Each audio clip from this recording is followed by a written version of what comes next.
A swaddled baby drifts into a peaceful smile, and the voice can't help but wonder if that little thing is really a human child. Three figures, an eerie wizard, a radiant goddess, and a stoic swordsman, loom over the baby in a quiet clearing. Staring at the baby's tiny hands, the swordsman makes a burning vow. One day, he'll lift a blade of his own.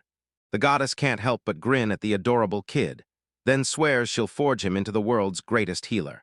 The wizard declares, loud and proud, that the child will be his successor, and that they'll become the greatest wizard who's ever existed.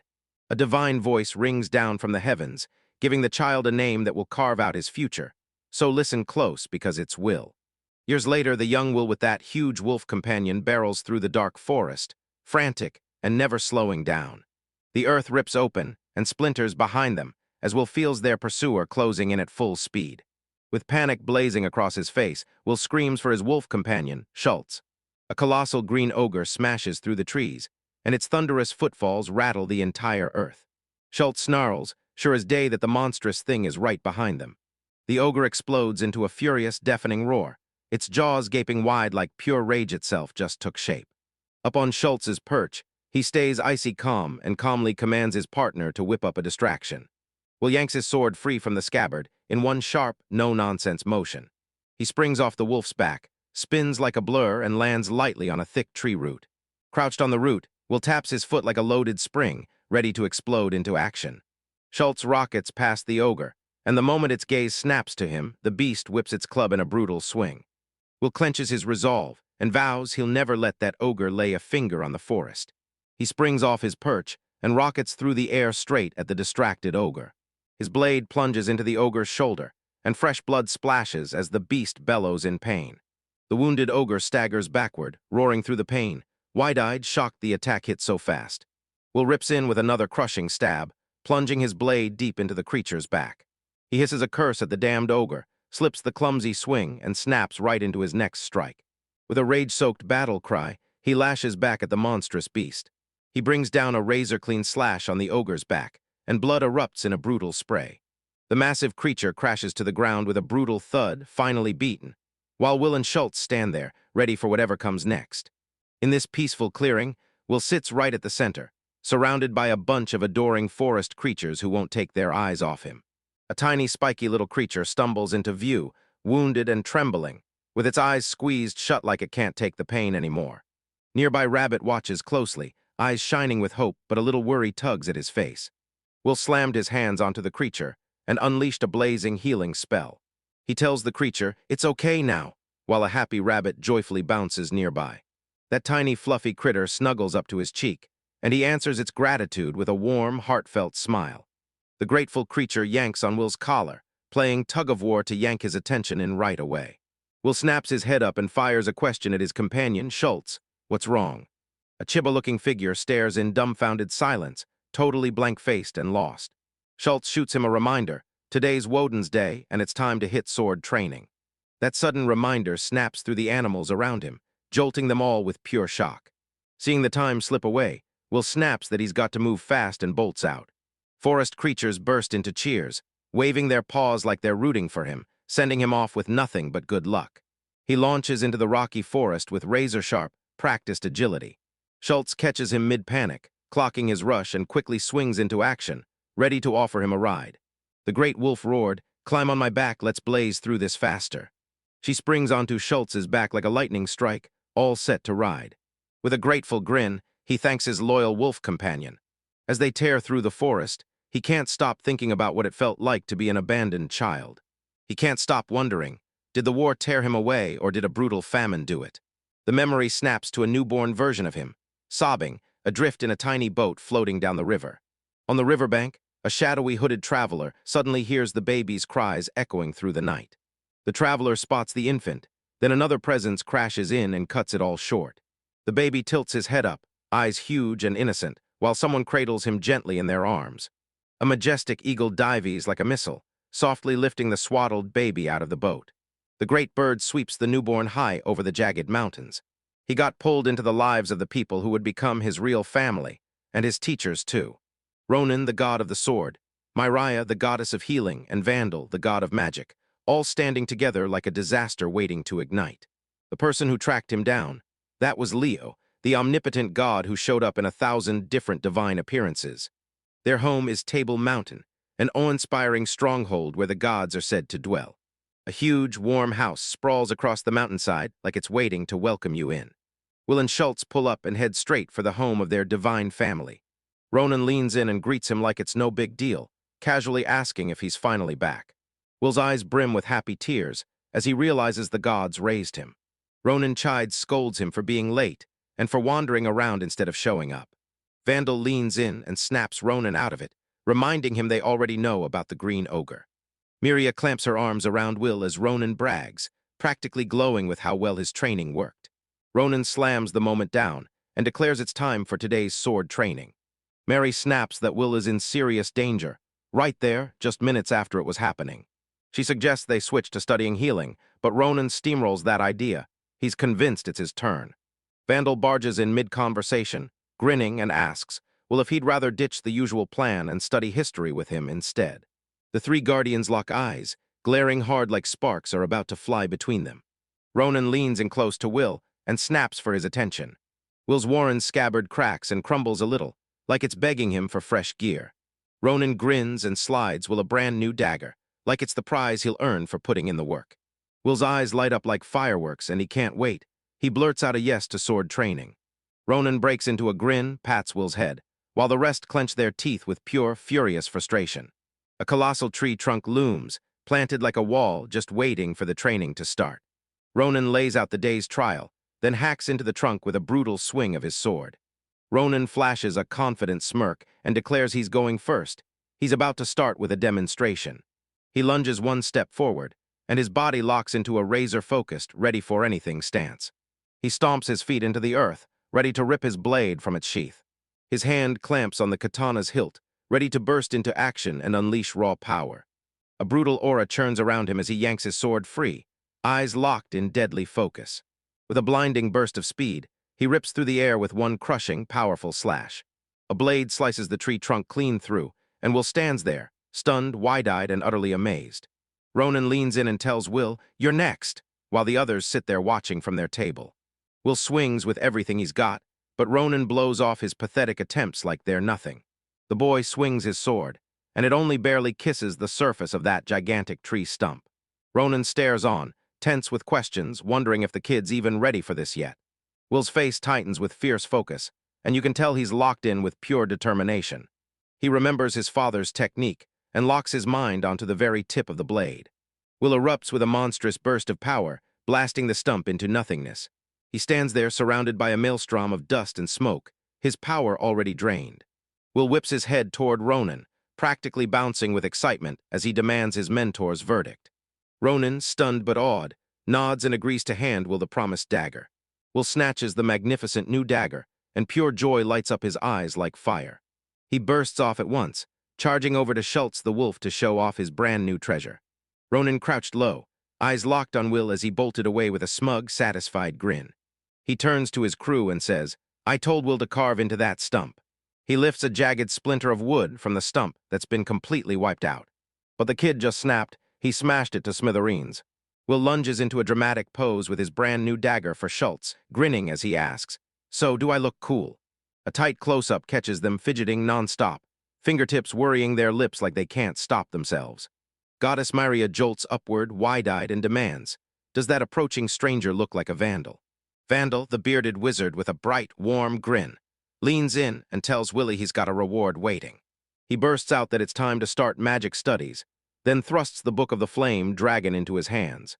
Will casually blurts out that he's already memorized the book, and his mentor is left completely stunned.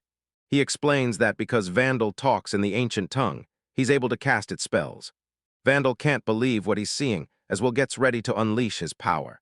Will snapped his focus and chanted an incantation, whipping a blazing sphere of magical energy into existence between his hands. With a thunderous roar, he hurls that massive force, sending them both crashing backward. He leans in with a proud grin and demands, "Did you see it, Vandal?" And Vandal can only nod, confirming the spell was real and even naming it.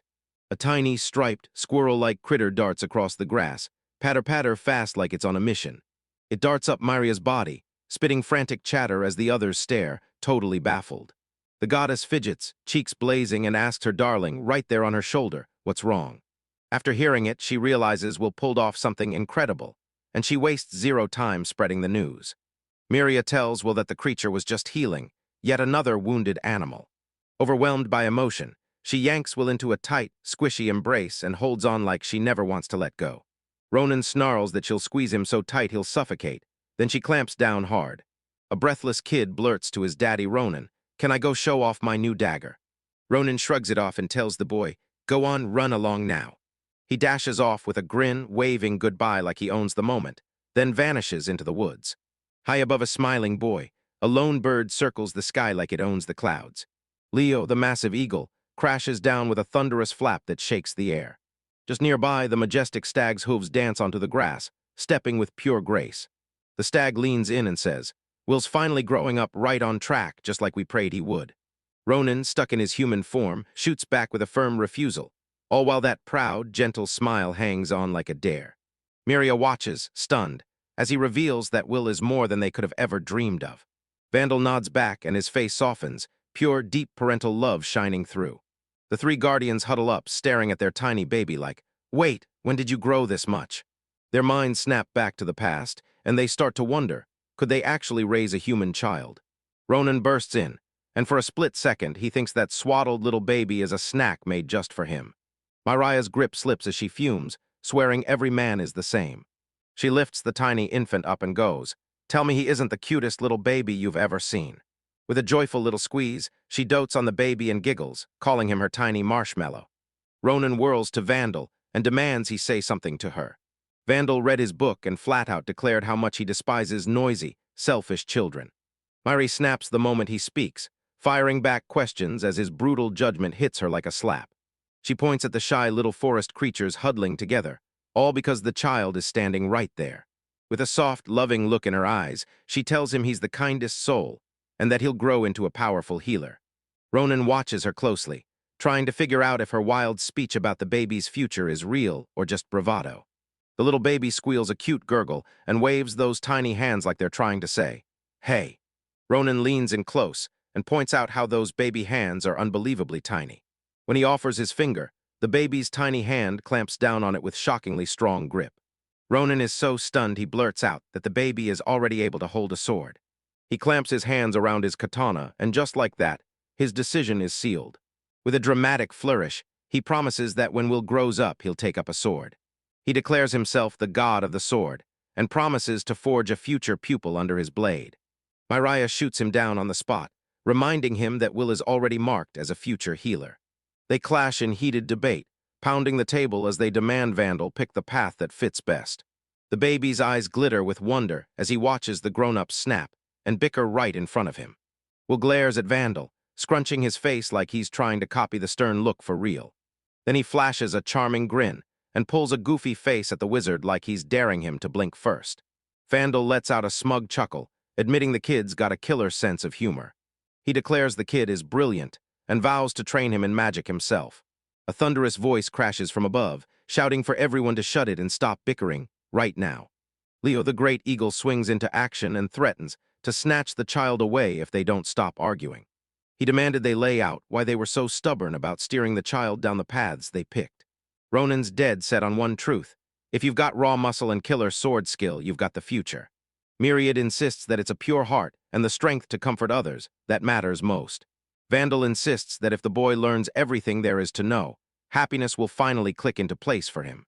Laos clings to their heartfelt wish for the child's safety, even as their own desires clash and pull them in opposite directions. He drops a simple fix. They take turns teaching the child one lesson at a time. The three guardians are left speechless, blown away by how insanely brilliant this idea is. A look snaps between them, like they just read each other's minds, and they both silently agree. They decide to hand the kid the ultimate education, every single skill in all three disciplines. One of the guardians yanks their sword free with a razor-sharp crack that screams, "Now!"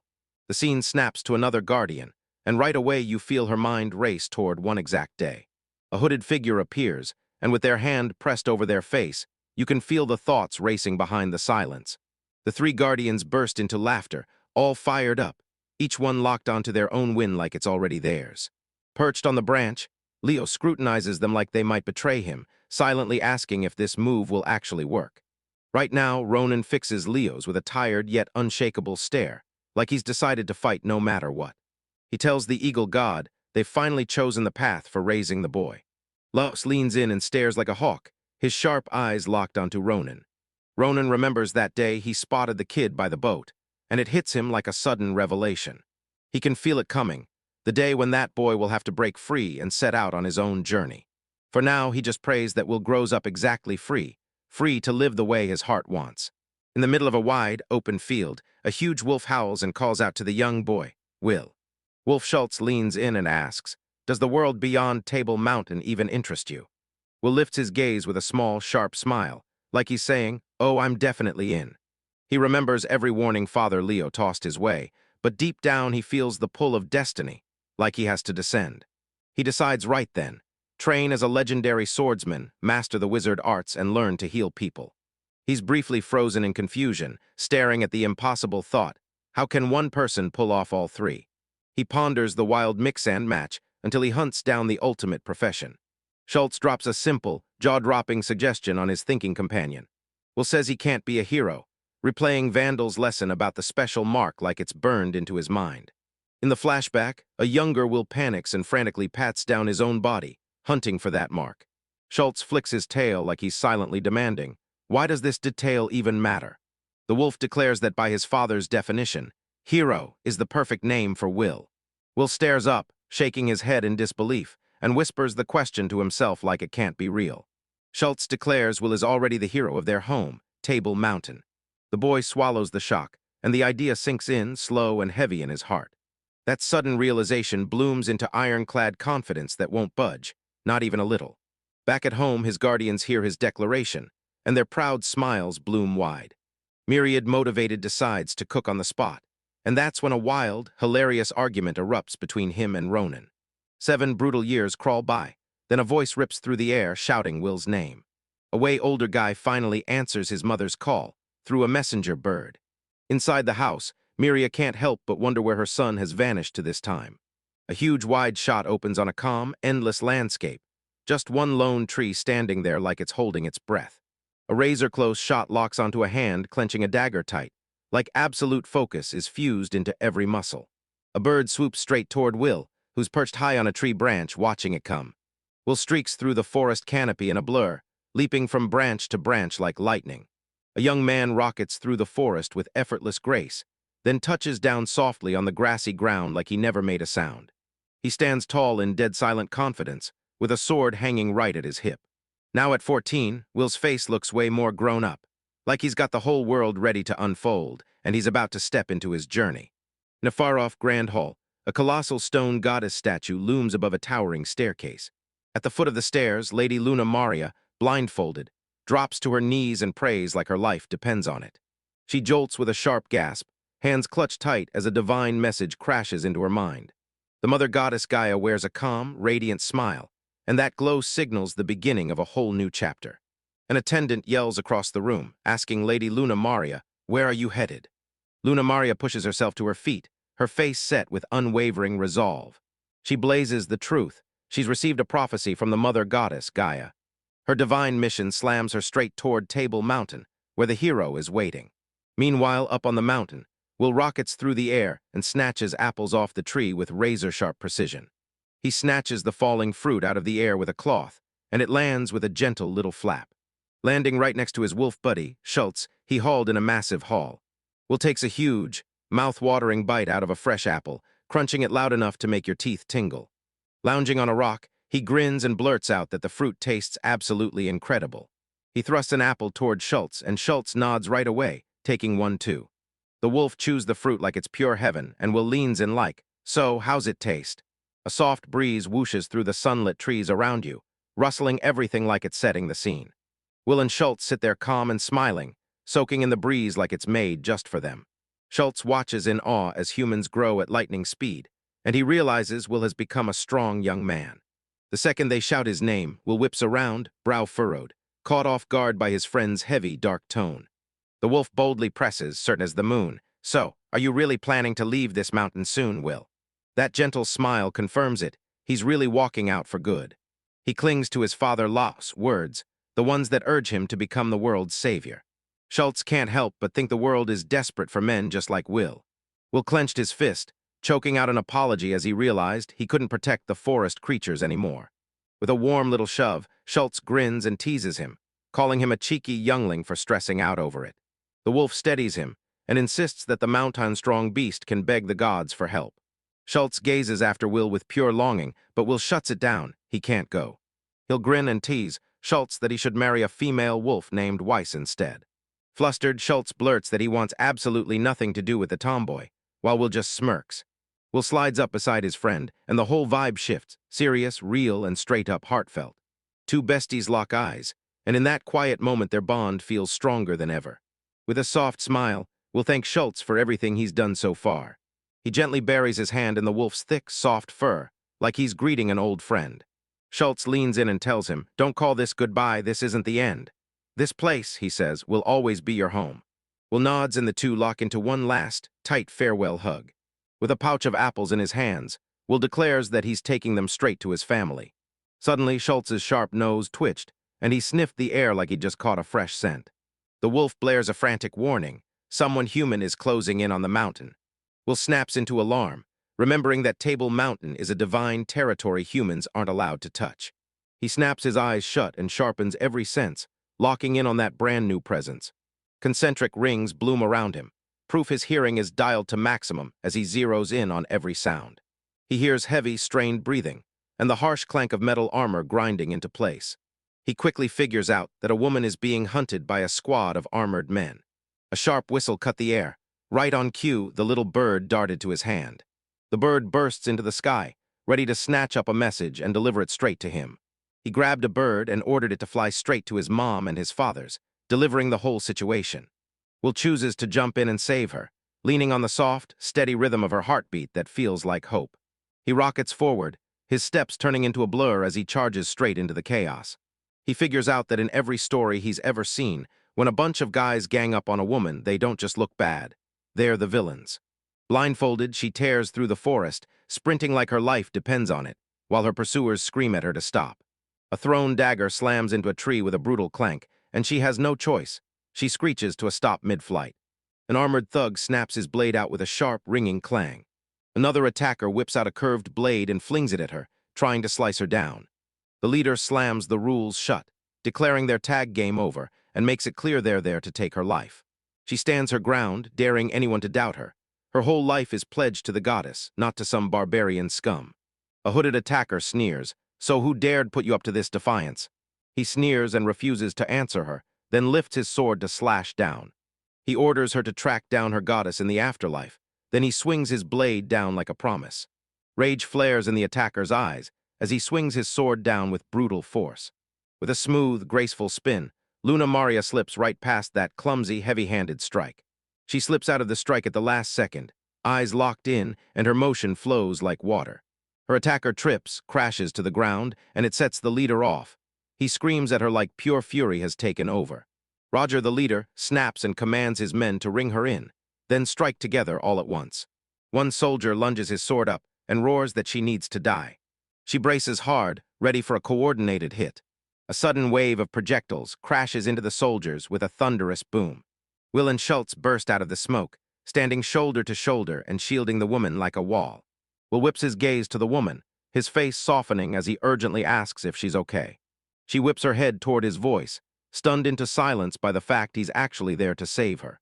Defeated, the soldiers lie on the ground staring up, trapped in pure disbelief at how it all ended.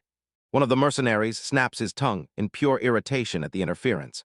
The men mutter, stunned beyond belief, trying to wrap their minds around a giant wolf standing there with a kid. Will wonders what the heck these people are up to out here, miles away from any village. The soldiers team up to take down the strange, odd duo, while the priestess is right there with them. Will sighs, all tangled up in resignation, really believe they're just like the villains from those stories. The priest snapped back. He claimed you don't show mercy to evil like that. Will whirls toward her and asks, "Would you mind if I help?" She flashes a calm smile, praises him as a great hero, and tells him to keep moving. Will freezes when he reads the title, his brain scrambling to understand her words as her blindfold stays locked in place. He steps up and snaps, telling the men they're trespassing on the sacred Table Mountain. He lets out a weary sigh, already bracing for what's about to hit next. The leader rips out a savage command to kill them all, and his men thunder forward in a full assault. Will lets out a defeated sigh, bracing himself for the fight that's coming for him anyway. He shouts at Schultz, and Schultz growls back, teeth bared, fully ready to clash. Will cuts through the armored soldiers like a streak of lightning, his speed turning every move into a blur. He's tempted to smash their armor by brute force, but he snaps out of it and backs down. He slams back a massive punch with a crushing open palm strike right to the chest. The impact blasts a shockwave that rattles his armor like thunder. Soldiers spat curses at the little brat, furious that he kept darting and juking around them like it was nothing. He swings in a deadly slash at one of the soldiers as he slips past. The men whip their heads around in panic, shouting that he's completely vanished. They tear through the place in a panic, desperate to figure out where he vanished to. Then he reappears out of nowhere and blasts a soldier straight in the head with a crushing kick. He drops in smoothly as the soldier hits the ground hard, completely defeated. Schultz ends it by stomping his latest opponent into the ground with ruthless finality. The great wolf swears that everything's done on his side, too. Will turns to the priestess, and a soft, worried smile flashes across his face. A young man turns to the hooded woman fast, hovering close and asking if she's hurt. The blindfolded priestess steadies him, showering him with praise for what he did, and declaring loud and clear that he's a hero. Totally flustered, Will finally realizes she's the first human woman he's ever laid eyes on. He stammers through the moment, staring at her like hero, as she pleads for his forgiveness. With a graceful curtsy, she drops into an apology, confessing she trespassed and dragged those thugs straight to the sacred mountain. She snaps to attention and introduces herself as Luna Maria, the blind priestess devoted to the mother goddess, Gaia. Will's memory snaps awake, and suddenly he's back to Vandal's lessons about Gaia and her pure-hearted priestesses. Her praise lands like a punch. His cheeks flare bright red as she calls him a great hero once more. She spills her real mission, tracking down the hero raised by gods, and Will is left completely stunned. He blurts out his doubts, saying he has no hero's mark, while his wolf buddy yawns right beside him. Luna Maria pauses, mulling over every word as she tackles the fact that he doesn't have that special mark. He drops the truth. He's the only human ever raised on this mountain by gods. Her smile snaps into place as she says with total certainty that there's no question, he is the one. She tells the tale of Gaia's prophecy, the one where a savior will rise and stitch the world back into harmony. Luna Maria snaps her gaze toward the mercenaries sprawled out and defeated on the forest floor. The armored men lie groaning across the ground, their weapons tossed aside like they never mattered. She snaps that these men are heretics, threatening her plans to meet the great hero herself.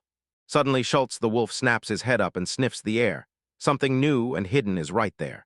Schultz growls a deep warning at Will, demanding he stay sharp and watch for anyone lurking nearby. Luna Maria shoots back in shock when Will unveils that he can actually talk to animals, and then he brings his friend along too. He blurts out a warning, telling her to stay sharp, because he can feel more villains lurking in the woods, rustling like they're closing in.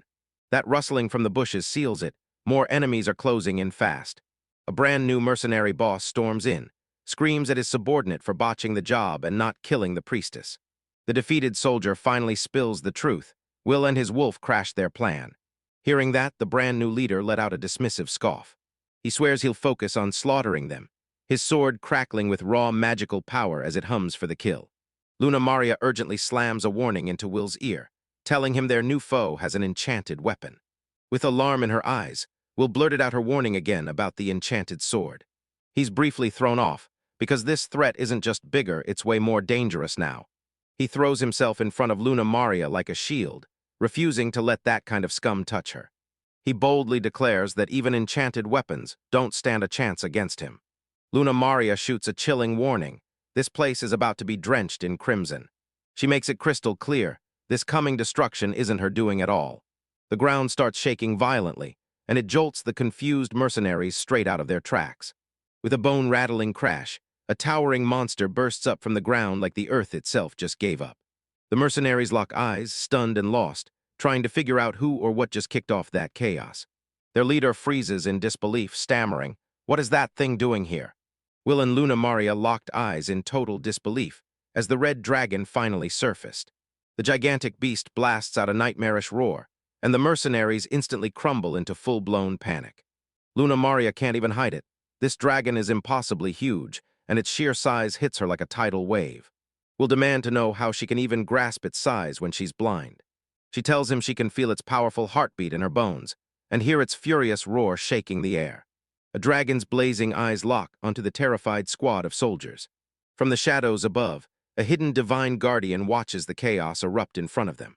The guardian figures out the mercenaries didn't mean to, but they still somehow woke up a dragon's nest. The mercenary leader's breath catches as panic hits.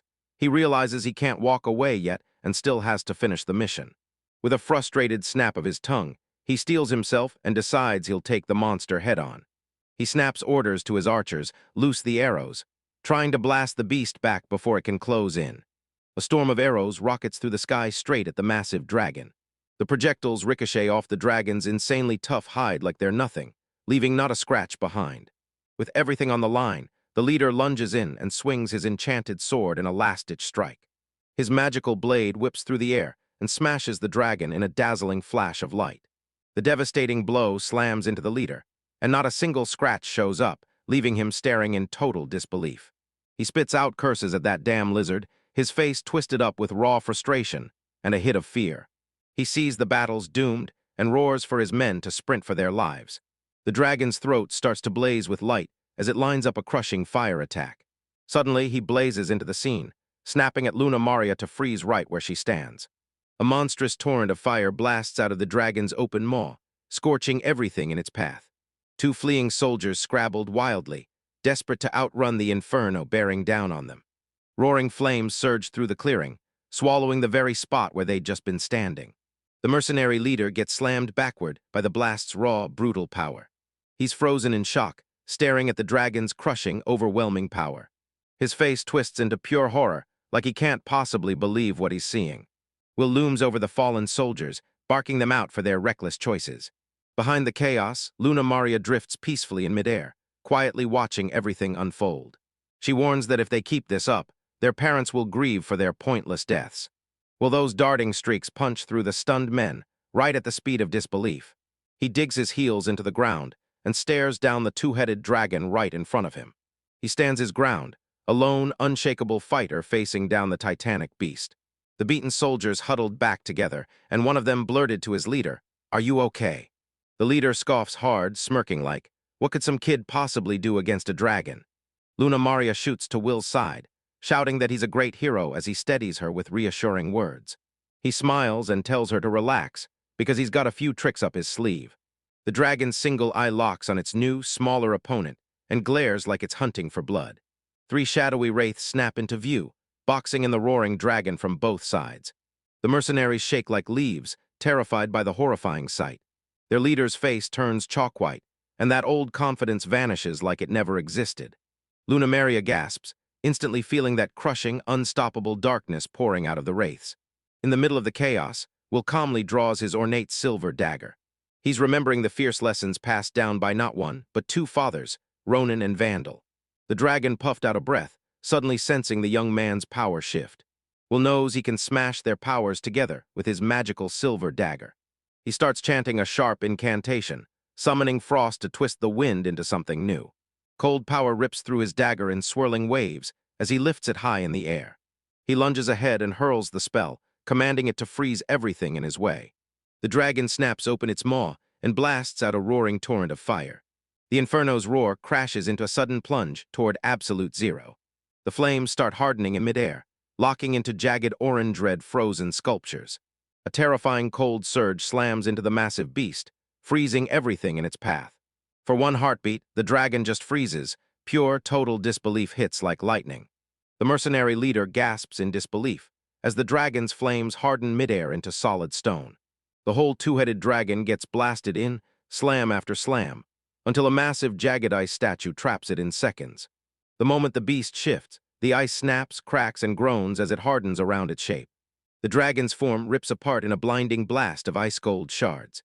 The mercenaries freeze in place, stunned beyond words that the dragon got turned to ice in the blink of an eye.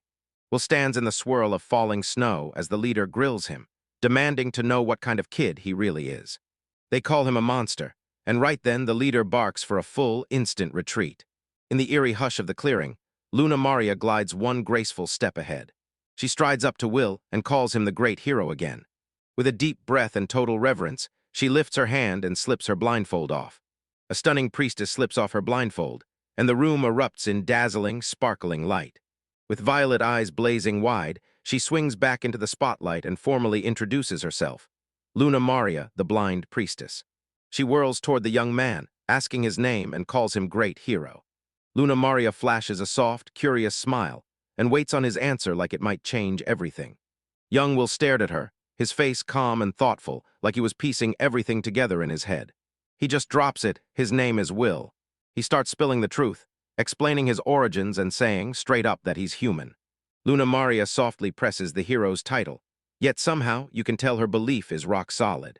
She swears her faith is born from a prophecy, but Will can't shake the doubt, because he doesn't have the hero's mark. With that, Luna Maria shifts gears and dives right back into her explanation. She blurts that, since she can't see, she can't even verify whether he's got the mark in the first place. Her words hit like a spark. She blushed so hard the poor guy froze, totally flustered and lost. She clocks his confusion and straight up admits that trying to comfort him with sympathy might land the wrong way, because her eyes tell the truth too clearly. She nods along and admits it. She willingly gouged out her own sight for her god. With a soft, peaceful smile, she says she has zero regrets about becoming a priestess. Will leans in, hanging on every word as her devotion hits like something heavy and real. She sharpens her senses to the max, then quizzes him, "Did you just cross your hands?" And when he confirms it, surprise hits him like a punch. She tells him that losing her sight didn't silence her. It sharpened every other sense, letting her feel the airflow like it's screaming through the air. Will can't help but stare in shock at her insanely sharp perception. Luna Maria's cheeks flare red as she blurts out that she saw exactly how insanely magnificent he looked when he fought earlier. Perched on a log, she locks eyes with him and drops the seriousness like a bombshell. She blurts out, "Lord Will," and it snaps his full attention straight to her. She leans in and promises, "I've trained since I was a kid. I won't slow you down, not for a second." Through Ernest's eyes, she pleads with him to take off on a journey beside her, because they're the only ones who can save the world. Her proposal hits Will like a sudden jolt, because as he hears it, the idea of a journey starts taking shape in his mind. He finally admits he's been planning a trip, and she lights up, declaring with total confidence that it's destiny. His wolf buddy teases him, asking if those overprotective gods will really hand out permission that easily. Will figures this will convince his dad, Leo's, because the whole journey was his idea. He snaps his gaze upward in panic, spiraling over what'll happen to his other moms and dads. His mind flashes with a brutal picture, those three overprotective gods snarling, "Not a chance," refusing to let him go. Luna Maria lifts herself up and urges them to trust the one God who will grant his blessing. She shot a request to Lord Will and demanded he introduce her to his family of gods. With sparkling eyes, she breathlessly swears she'll fight for permission so they can finally travel together. Will steps up to guide them, and they launch right away. As they move along, Luna Maria yanks her blindfold back into place. She tilts her head, eyes widening a little, and asks, "Is something wrong?" Will just stares, utterly thrown off by what she does. He snaps and says she's slipping the blindfold right back on. He tells Luna Maria, "Your eyes are gorgeous, and it's a crime to hide them." She grants his wish, eyes fluttering shut as a shy, rosy smile blooms across her face. Will's heart thundered as he spotted a smile from a girl his own age, and it hit him like a wave. His wolf and Luna Maria clock the red heat on his face, and he blurts out a shaky, "It's nothing," stammering before he can even finish. Steeling himself, he softly slips his hand into hers. With a determined grin, he beckons her to come along. Their hands lock together as they gear up to leave side by side. They clasp hands and sprint toward the home of the gods. A tiny bird darts up to the gods and blurts out, "Will's bringing a human girl home." Goddess Maria clenches her fist, her rage flaring at the girl's reckless nerve. Sprint and keep a straight face as the bird thrashes off in pure panic. Myriad cackles like a villain and vows she'll put the girl's worthiness to the ultimate test. They storm up to a breathtaking temple. This is where the god's presence lives. He tells them they built it to keep their dignity intact as gods. Inside, they face a huge, hollow hall where a long, empty table stretches out like a trap. The hard-faced swordsman Ronan storms into the scene like a thunderclap, turning the whole room silent. The wise wizard Vandal materializes right beside him, radiating the same crushing authority. Furious goddess Maria storms in, and the whole room gets crushed under the weight of her sheer presence. Will and Luna Maria jump back, visibly rattled by the intimidating way they just showed up. Luna Maria can feel their blazing divine energy roll in, and she instantly knows they're Will's guardians. Will cuts through the awkward silence and whispers an apology for the loud mess his parents made. Ronan clocks the detail and realizes she's no ordinary woman. She's a priestess of the mother goddess, Gaia. Will scrambles to make it clear she's fully devoted to her goddess. He barrels on, insisting to Father Ronan that her intentions are spotless and pure. Ronan slams the table and explodes, demanding to know why she's using feminine wiles on Will. Luna Maria calmly tells him that her mission is simple. She'll devote her life to keeping Lord Will safe and well. Marius is left reeling when she lays her heart on the line and declares her devotion.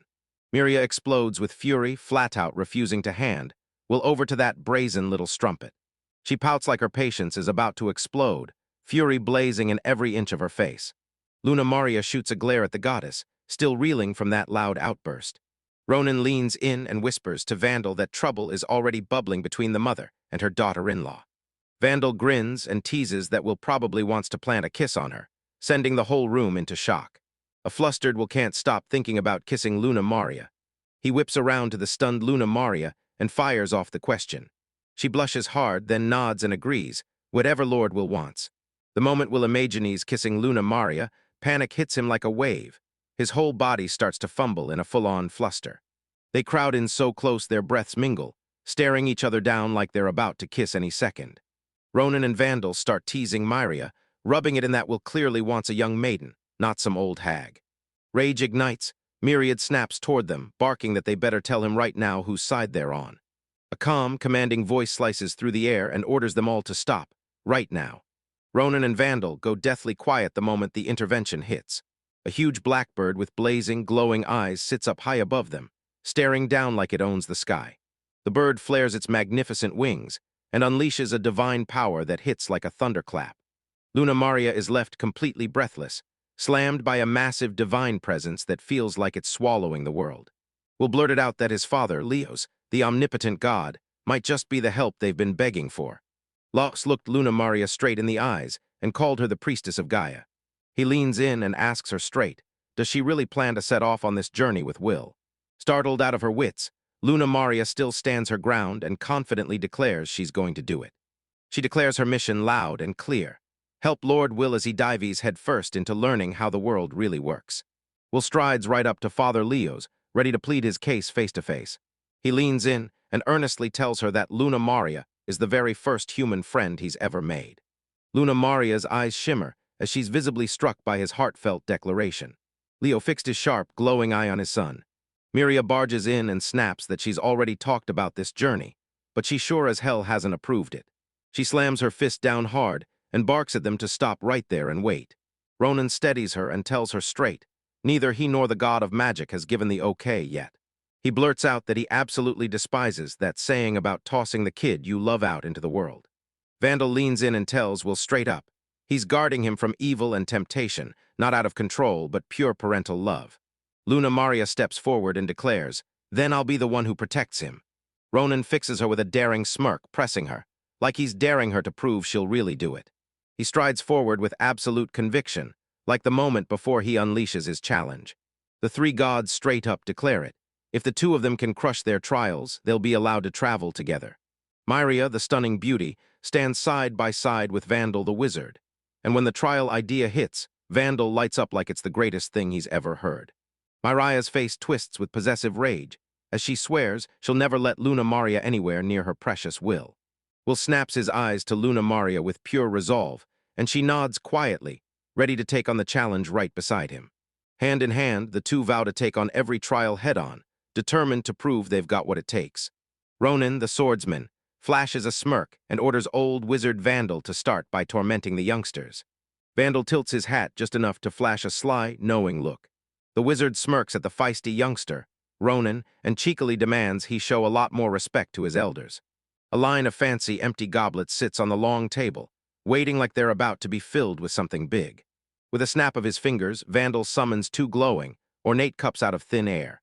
Water swirls into a smooth, solid ribbon of magic, snapping between the two goblets like it's defying gravity itself.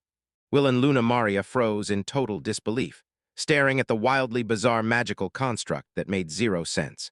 Vandal jerks a finger toward the window, pointing at a lone cedar on top of a far-off mountain peak. Like that's exactly where they're going.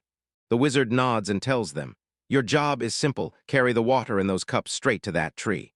Then he lays down the rules. Not a single drop can spill, and you've got exactly 2 hours. Will wears a grim face, clocking the brutal 2-hour limit like it's closing in as the terrifying task looms. Mary watches the trial and can't shake the feeling. It feels way too easy, like her will could pull it off in just 1 hour. Luna Maria says she trains just like this, and then she confidently declares they're going to crush this challenge. Will nods back with a confident grin, eyes blazing with pure determination as he's ready to jump into action. Vandal leans in on the young man and fires off. "You ready to kick off the trial?" The 3 gods step forward and declare they'll be waiting at the finish line. Then the trial slams into motion. Sunbeams pour through the forest canopy as their journey kicks off. In a quiet little clearing, Will digs into deep stretches to get his body ready while Luna Maria waits there, calm and steady. He whips around to his companion and demands, "You ready?" She nods instantly, ready to face Lord Will. With a battle cry that slices the air, Will rockets forward at insane speed, and Luna Maria can only stare as he streaks right past her. Luna Maria's face twists into pure shock and panic, her eyes bulging as he rockets along at that reckless pace. She shrieks his name, panic ripping through her while he rockets ahead, leaving her stranded in his wake. Will screeches to a stop, whips around, and demands to know what's wrong with his companion. Luna Maria blurts out that if he keeps sprinting like that, the water in their cups is definitely going to spill. Then she's stunned.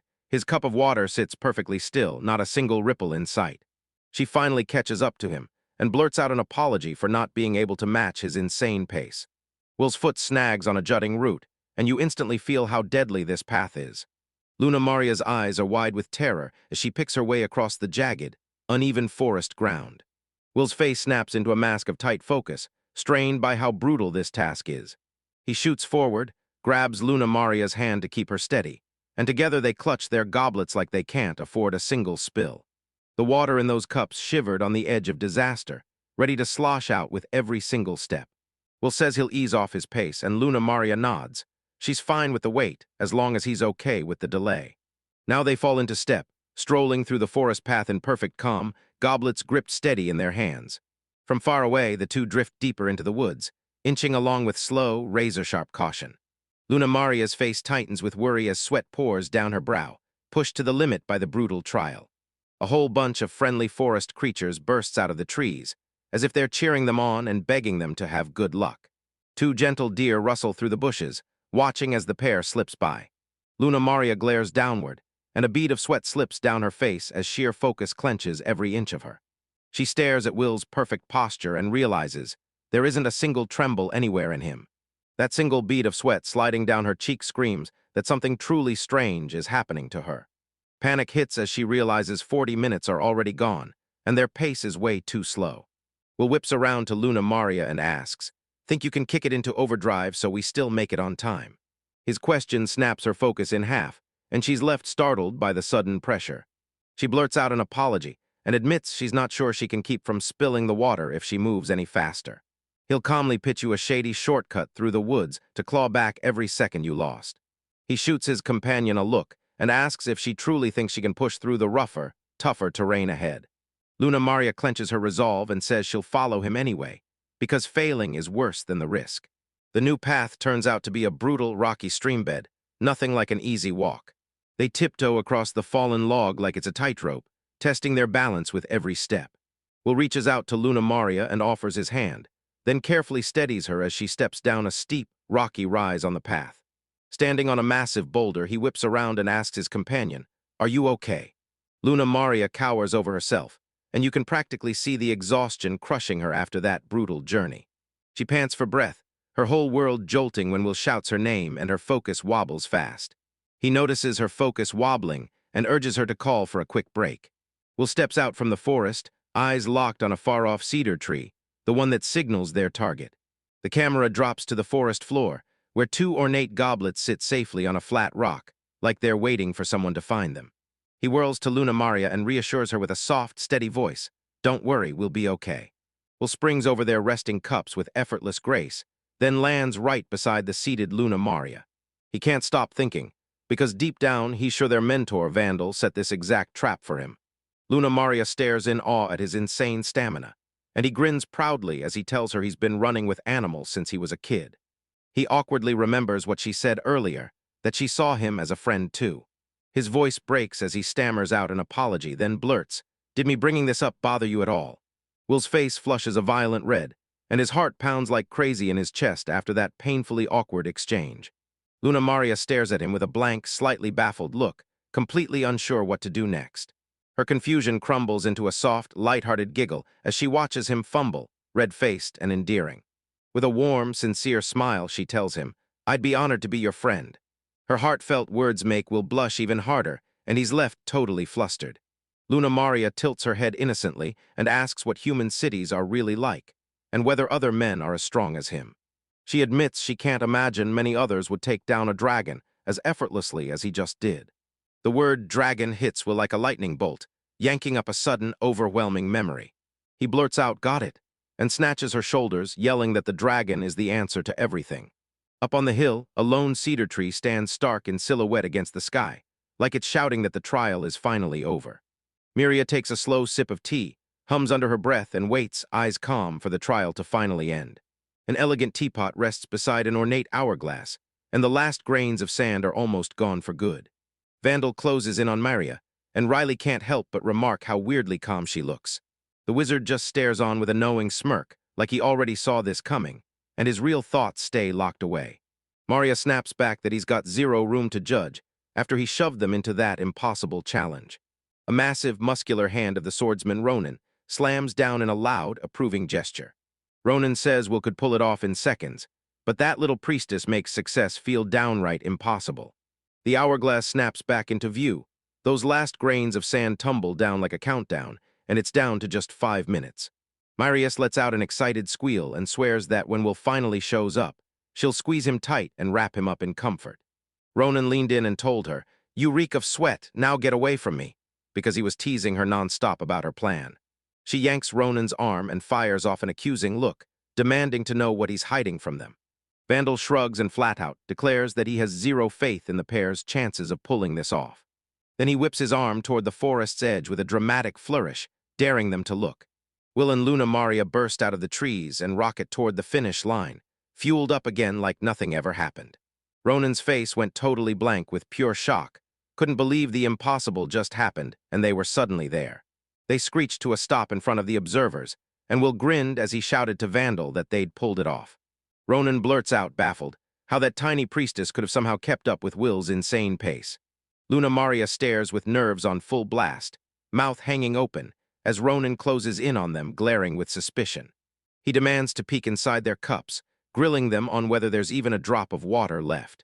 Ronan is dead certain. After sprinting that hard, there's no way anything can still be standing in there. Will and Luna Maria lock eyes and flash each other that confident, knowing grin like they already have the next move figured out. The goblets swing open, and boom, each one reveals water locked into a solid crystal block of ice. Ronan's jaw drops, but Vandal bursts into a hearty laugh, like, "Yep, that tactic is totally fair game." Vandal tells them, "I only said don't spill the water, I never once banned you from freezing it." A young man grins the moment a brilliant idea strikes him. He remembers catching that dragon with ice, then suddenly realizes he can pull the exact same move again. His horned companion Miria tells him, "Time is almost up." Wizard Vandal hurls it at them. The water has to stay in its original form. With a confident gesture, he nods and agrees to the final condition. A violent, powerful aura churns around him as he smashes the frozen goblets to nothing. Solid ice snaps back to liquid in an instant, swirling in the cups with a soft, rippling pulse. Vandal shoots his hand out and snatches one of the goblets that's finally filled on the table. He lifts the cup to his lips and goes for a long, satisfying drink that hits like pure relief. With a happy sigh, he announces that the cup of water tastes absolutely amazing. He carefully slides the empty goblet back onto the stone table. Vandal blasts out the news of their win, and the crew erupts in a loud, triumphant high five. A stern voice slashes into the moment, warning them, "Don't start celebrating, not yet." A swordsman's menacing stare tightens the air, because the second trial is about to explode into action. He slams his claim, "I'm the god of swords," and takes over the next trial. The roguish Ronan snatches the moment, rudely barking at the old wizard to summon the challenge right now. The wizard lets out a sharp sigh, clearly fed up with the swordsman's bossy, demanding tone. He stares down Ronan's attitude and slams his staff into the ground, like he's daring him to say something. A massive, intricate magic circle blooms into existence on the ground right in front of them. A colossal stone golem bursts up from the ground, and as it rises, it crumbles into shape. Ronan smirked and basically told them, time to battle vandals and snag that middle training golem. Will and Luna Maria gawk in total disbelief as a towering new opponent looms in front of them. Luna Maria can't believe Ronan picked such a straightforward challenge. She calls him a total simpleton for it. Myria nods from a distance, smugly certain Ronan's nothing but a mindless musclehead. Will bursts with relief, convinced they can wipe this simple trial clean without a hitch. He remembers hammering golems, just like this one over and over during training. Ronan drops the first rule, that golem can only be taken down with a sword. Will blinks in surprise for a split second, then shrugs it off. This little limitation won't slow him down much at all. A cruel grin snaps onto Ronan's face as he barrels straight into the next condition. He declares that Priestess Luna Maria has to face the golem alone. He'll immediately explode in protest, shocked out of his mind that they won't let him fight. Ronan tells Will, I already know how strong you are, I trained you myself. Myria frets that the little lady won't want her around, afraid she'll end up being a burden. Will can't shake his doubt. He's convinced Luna Maria has never so much as gripped a sword. Ronan needles the priestess, smirking, so tell me, do you even know how to swing a sword? Luna Maria leans in and declares that weapon training isn't just practice. It's the sacred duty that fuels her journey. Ronan flashes a smug, tiny smirk, thrilled by this twist he never saw coming. Will freezes in shock as she draws a gorgeous sword from behind her back. Ronan smirks at the little lady and snaps at her to stop getting so worked up. Vandal drops the bomb. Golem's only level 2, and he'll beat it by age 5. Myria taunts her, daring her to run free, because everyone knows that path ends in failure. Luna Maria declares she'll protect Lord Will with her life, because she's his loyal servant to the end. She snaps that a weak servant is never on the table for her lord. Will shouts her name, his face blazing with worry over her safety. He's desperate to give her advice, but the moment he opens his mouth, words vanish on him. She whips around to face him and flashes a soft, calming smile that tells him everything. It's going to be okay. She locks eyes with Will, and her voice cuts through the air like she's 100% sure of what she's saying. Ronan fires the question, you ready? And Luna Maria swears on everything that she'll make it happen. With one sharp command from Ronan, the golem jolts forward and goes straight on the attack. It hammers the earth with a colossal fist, and Luna Maria slides out of the way like pure magic. She keeps slipping past them, her long hair whipping behind her as she moves with unstoppable, fluid grace. The golem lets out a deep rumble as it pivots, its stone body locking onto her. Ronan pieces it together. She's using her super hearing to predict every move before it even happens. She steadies her breath, ready to flip the switch from defense into a full-on assault. He knows she can't win this trial just by dodging forever. Eventually, the bill comes due. She plants her foot and rockets forward, aiming a devastating strike at the golem. She rockets in, blade blazing as it slams into the golem's torso. A tiny chunk of the golem crumbles off mid-attack. Will, watching from the sidelines, blurts out, totally impressed and grinning like, nice. Her sword slams with a thunderous clang against the golem's nearly unbreakable stone skin. Frustration hits her hard. Her blade slices through nothing because it's doing 0 damage at all. Ronan calmly says her attack still didn't quite land the way she needed.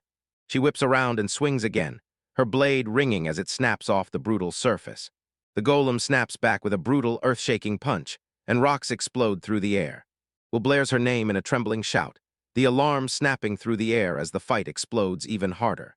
She tightens her grip and goes, fine, new strategy then, ready to gamble it all. She blasts out a flurry of rapid hits, hunting for one crack in the defense. The golem barrels toward her, its massive bulk looming like a nightmare about to crush her. Ronan smirks as he watches those little ladies. Attacks bounce off him like nothing. Panting, she can't stop her mind from screaming. What can she possibly do against a creature that won't ever slow down? Vandal's like, hold up. Are you really just level 2, or are you hiding something with that golem? Vandal grins and admits he bumped the magic up just a notch. He drops the truth. This is an advanced level 10 golem, engineered exactly to Will's specs. The golem keeps hammering forward, and every brutal strike slams into its target with a thunderous clash. It whirls around and hammers the stone fist with a brutal punch, blurring it into nothing. Luna Maria realizes that even aiming straight at its joints is totally useless. Ronan takes one look and realizes she's wielding a gorgeous sword packed with holy magic. He tells you it wipes out undead like nothing, but it won't even scratch a magical creature. Will decides he'll have to help her in a completely different way if her attacks don't work. He gets ready to back Luna Maria up with his crushing, high-powered support magic. Ronan blurs across the ground in a flash, yanking his blade to stop Will cold in his tracks. He snaps at Will, making it crystal clear. Magic is banned in this trial. He tells her that Will can only help by stepping in with words, cheering her on and keeping her spirits up. Luna Maria keeps fighting through the pain, and you can feel the battle's strain crushing down on her. Will clenched his fist in raw frustration, and that powerless feeling swallowed him whole. He shouts right to Luna Maria, blasting encouragement and screaming for her not to give up. Despair crushes him as he wonders what he's even doing, convinced he's completely useless. He rips up a fistful of grass from the ground, tearing it loose with pure frustration. Kneeling there, he feels his hope crumble, trapped by the fact that he can't do a single thing. He's desperate to find a crack in the golem, some weakness he can strike and exploit. Vandal paces and mutters under his breath, bracing himself as he wonders if this trial is more than he can handle. The story snaps to a silent tower, and you can almost feel a memory pulling the strings. A wide-eyed younger Will leans in, fired up with curiosity, and asks, "So, what are golems?" Vandal leans in and tells you this. Golems are magical creatures, stitched together from all kinds of materials. He leans in close to young Will and tells him, "Hit the golem's weak spot, go for that one opening." Vandal blurted out the secret. The rune Emeth, truth, feeds them with life. Scratching out the first rune turns it into meth, a word that means death, so the moment it's erased, it's already killing them. Young Wilbosi doesn't need some flimsy weak point. He can just smash them outright. The memories cut out, and Will snaps to attention. Those magic runes are carved right into his body. Ronan confirms Will's loophole, without realizing he just sparks the trial's next turning point. Will, a young man with questions burning in his chest, tracks down the swordsman Ronan and demands to know the rules of their trial. With a spark lighting up his head, Will drops into a crouch and starts plotting his next move. With a sudden flash of insight, he realizes the truth and declares that the support magic he's aiming at is himself. With the analysis spell in hand, he peers through the stone golem's depths, tracking every pulse of magic like it's alive. His spell flashes, pinpointing the golem's weak spot on its upper right shoulder, and he immediately yells the exact location to Luna Maria. Luna Maria snaps out of her surprise and locks in hard, soaking up every crucial detail like it matters. He tells her his promises will guide her, drilling it into her head to land her strike exactly on his cue. That hulking stone golem starts to rumble, like it can sense its enemies finally uncovered the truth. Luna Maria throws out a shout of understanding, then right away agrees to follow his lead.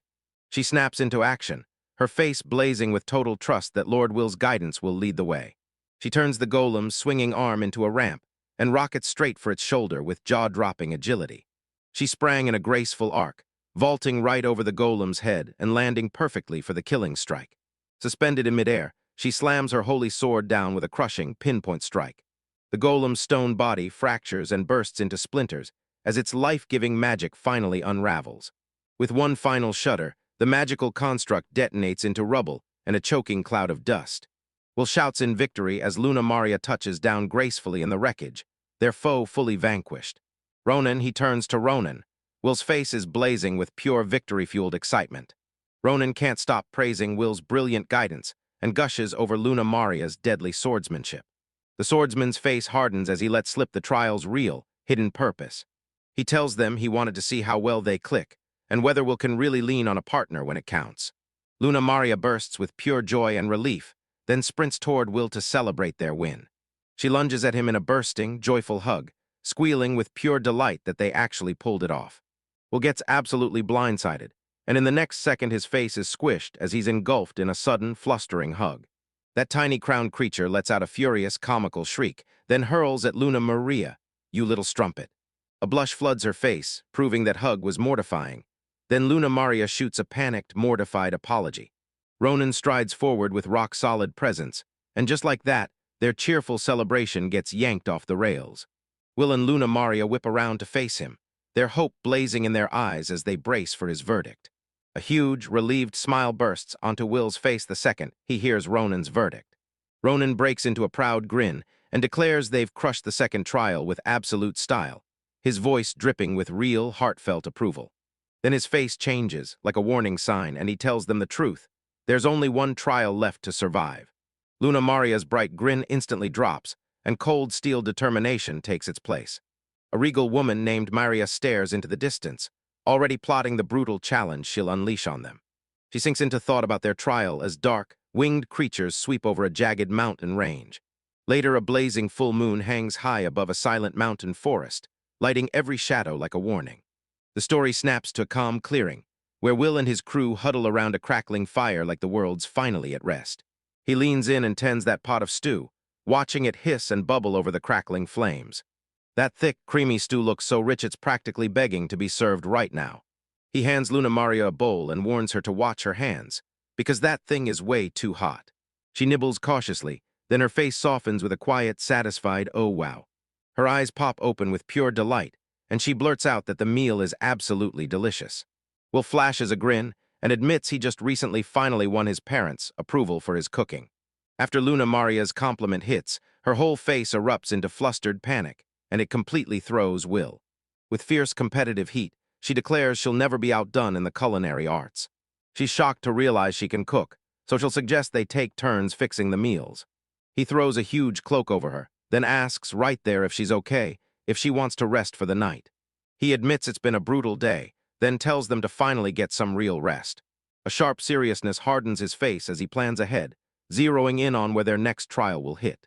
He tells them the destination, Dragon's Nest, where the dragons only wake up at night. Maria steps before them, that sinister grin flashing as she toys with the thought of their final trial. She jabs a finger at the two frozen idiots and barks for them to kiss, right this instant. Her two male companions are so shocked by this wild, bizarre trial that their mouths literally hang open. Miria panics and blurts out her fears. What if Will's stuck alone with that tiny trumpet? She'd rather watch them kiss right in front of her than suffer through the torture of imagining it. Will and Luna Maria lock eyes, and heat floods their cheeks as embarrassment and tension slam into them at once. Horror hits him as he realizes one kiss from him could make them breeze through this trial. He spins toward his mom and pleads for logic, trying to talk her out of that ridiculously absurd request.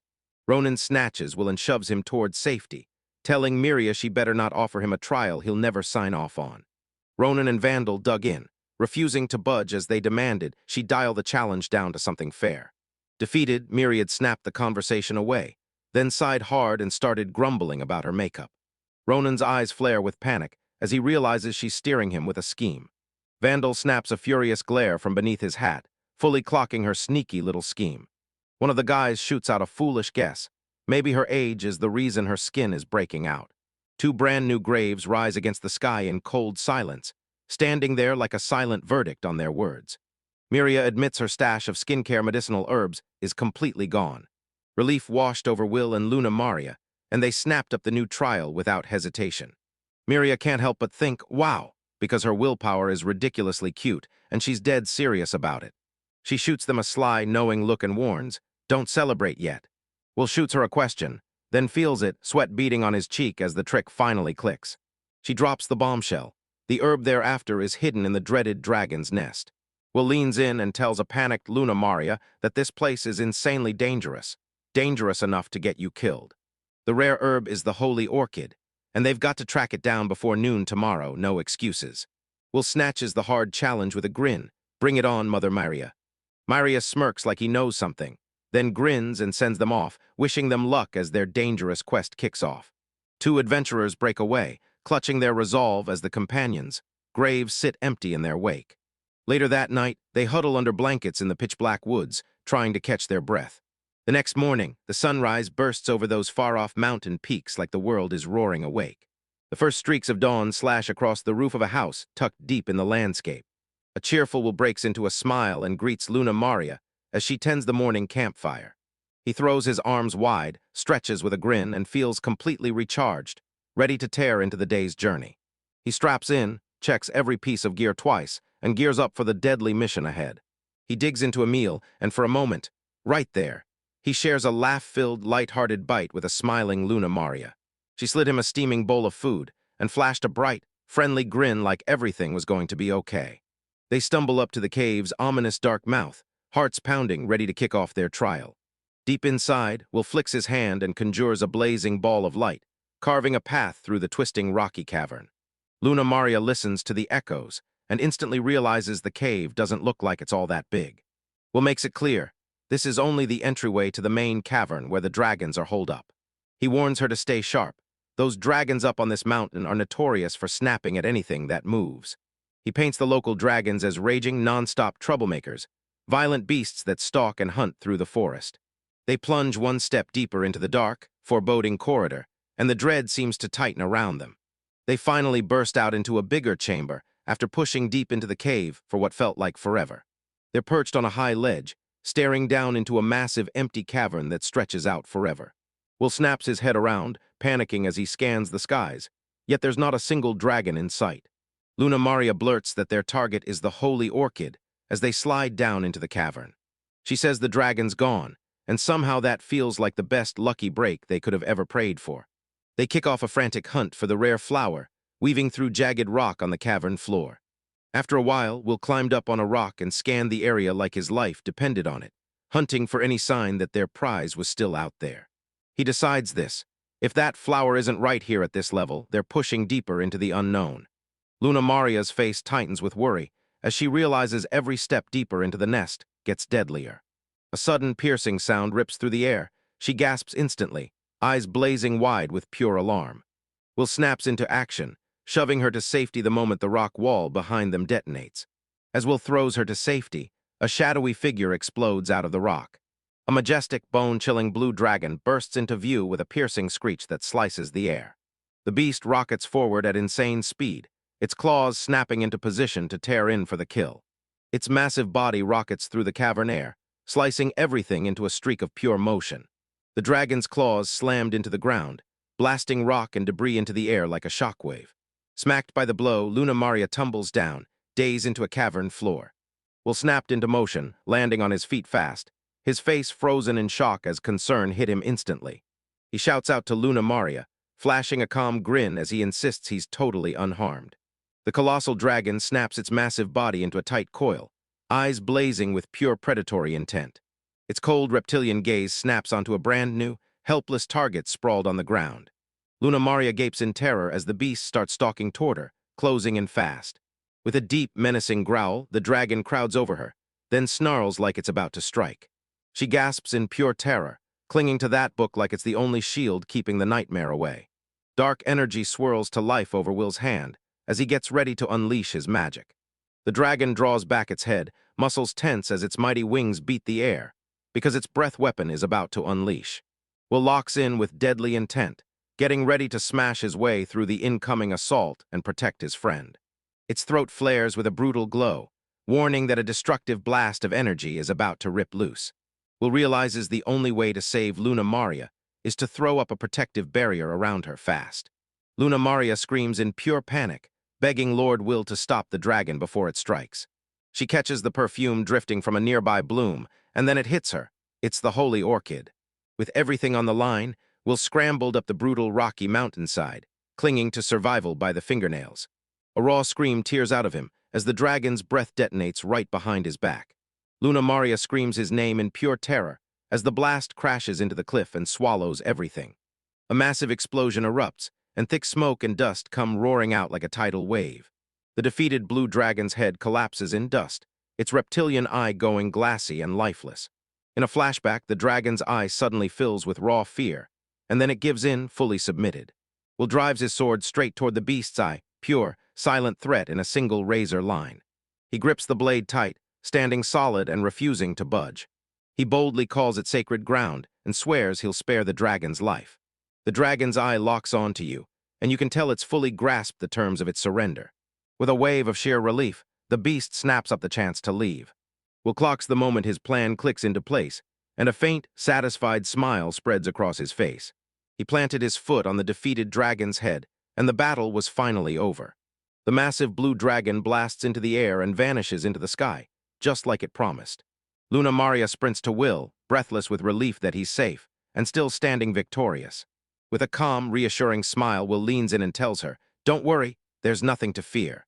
She exhales a massive sigh of relief, and the tension finally snaps out of her like a rubber band. She asks if he found the holy orchid, and he grins, because he swears he can smell it nearby.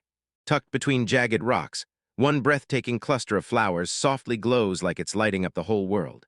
Will and Luna Maria stare in total awe, and they lock eyes with the truth. This is the holy orchid. He drops to his knees, staring in disbelief at the one lone bunch, because every flower around it is bursting into bloom.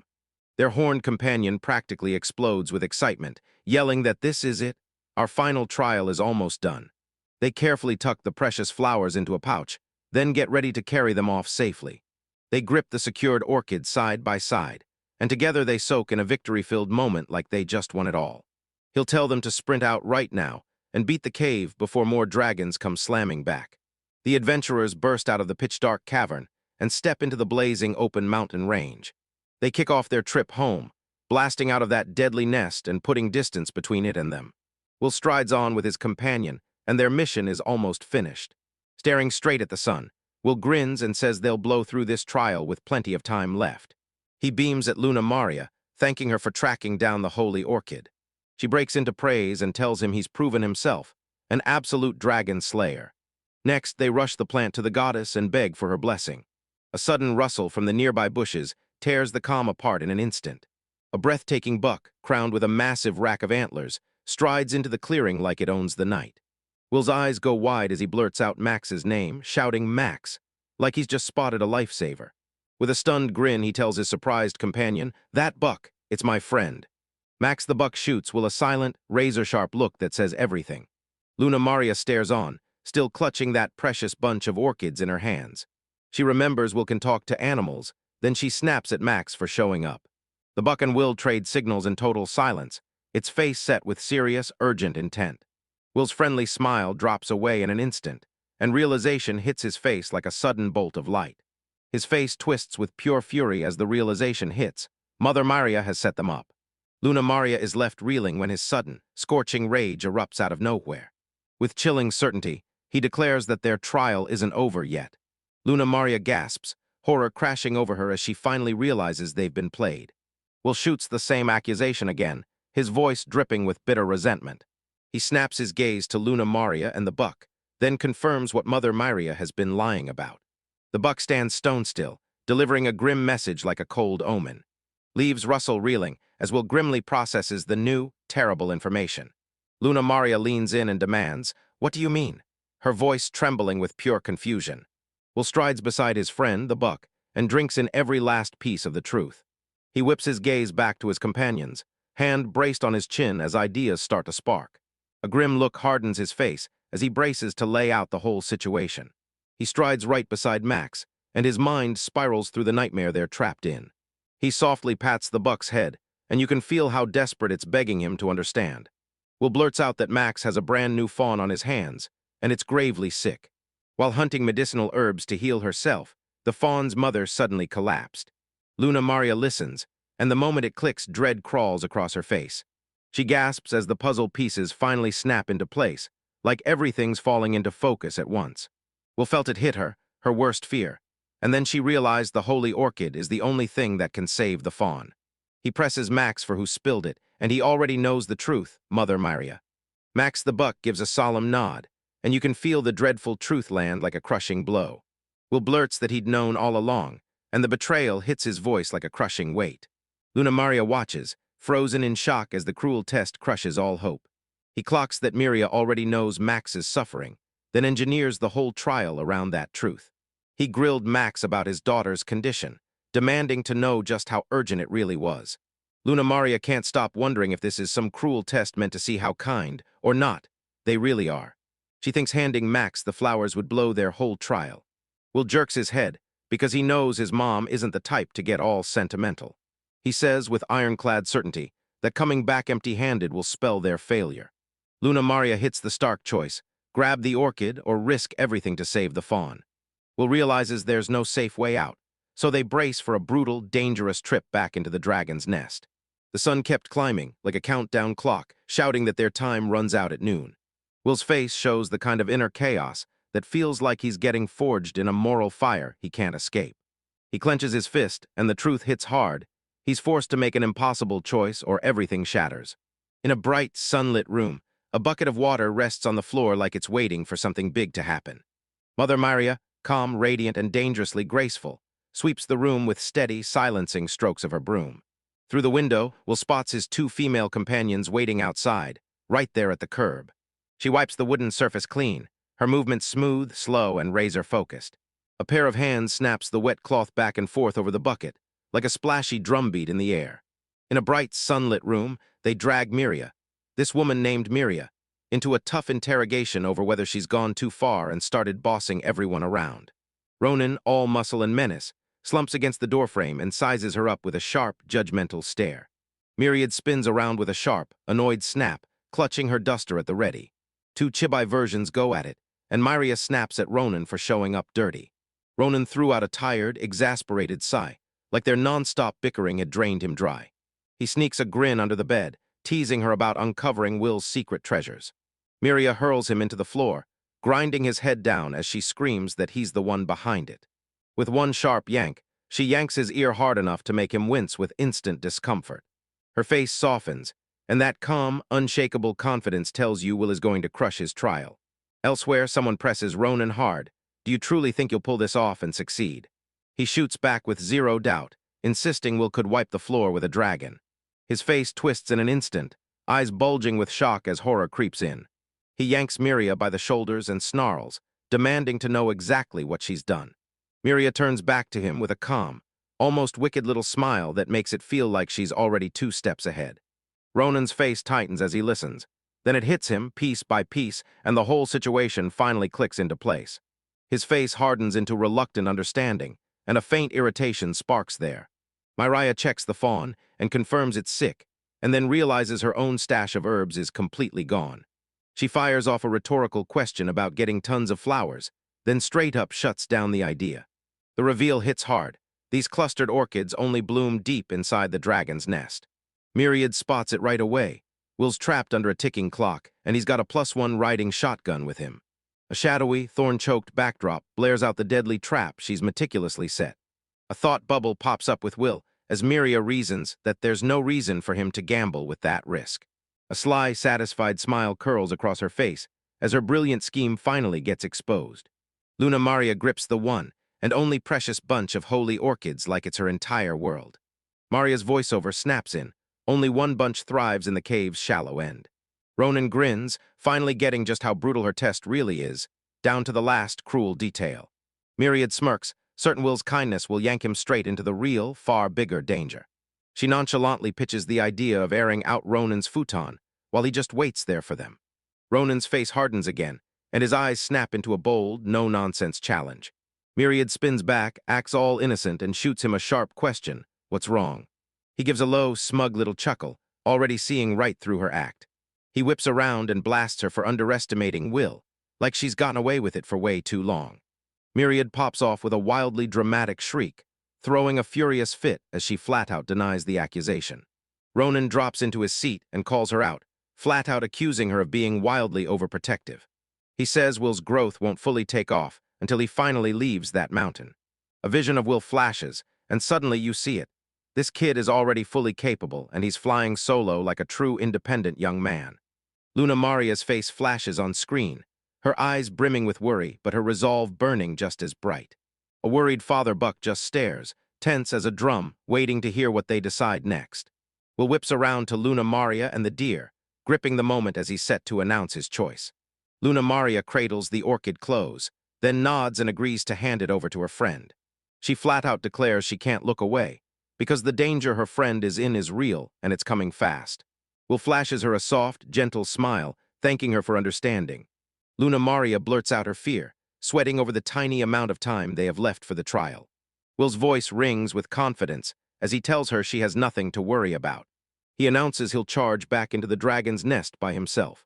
He's sprinting as fast as he can to track down the spots where the holy orchids grow in thick clusters. Luna Maria snatches his arm in a panic, swearing she's going with him no matter what. She snaps a warning to him. The dragons lurking in the depths are on a whole other level of danger. She argues that the risk rising isn't a reason to stop. It's the exact reason she's going with him.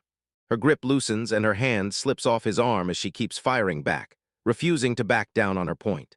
She can't stop wondering what he'd do when trouble hits, and he's stuck dealing with it all by himself. With a smug little tap to her nose, she reminds him, those flowers were the ones she found. Will finally concedes with a tiny sweat drop and admits, flat out, that she's right. A pouch of holy orchids is tied tight and secure around the buck's neck, clasped so firmly it looks impossible to break loose. Will's hands yank the pouch ties hard, squeezing them tight like he can't afford to lose a second. He watches the dear, soft smile spreading across his face and murmurs, "There you go." He orders the buck to lock in on its daughter while he darts off to grab the herbs. His eyes bulge as he spots something on the deer's leg. He spots the desperate father's battered, torn, wounded legs and its heartbreaking deer. His face loosens with empathy, and he finally sees the price the deer paid. Will thrusts out a healing spell, and his hand flares bright as he seals the deer's injured leg.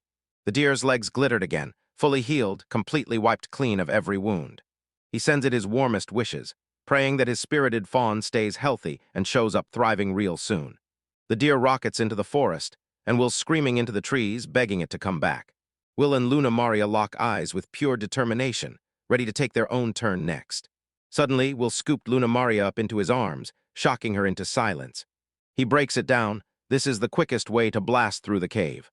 He leans in and orders Tilia to use the windshield, then snaps, "Don't you dare bite your tongues." Tilia locks eyes with Luna Maria, dead set on smashing through that trial no matter what it takes. Luna Maria nods in lockstep with equal resolve, her expression burning with pure determination. Their second attempt kicks off, and they charge ahead like a streak of pure speed. Miria stares out the window, furious that all her scrubbing ended up meaning absolutely nothing. Ronan sits on a grassy hill beneath a giant tree, waiting with razor-sharp patience. The camera tilts up the tree, and those twisted, ancient branches stretch out like they've been clawing at time for centuries. Miria decides to whip up a mouth-watering welcome meal, even as loneliness gnaws at her.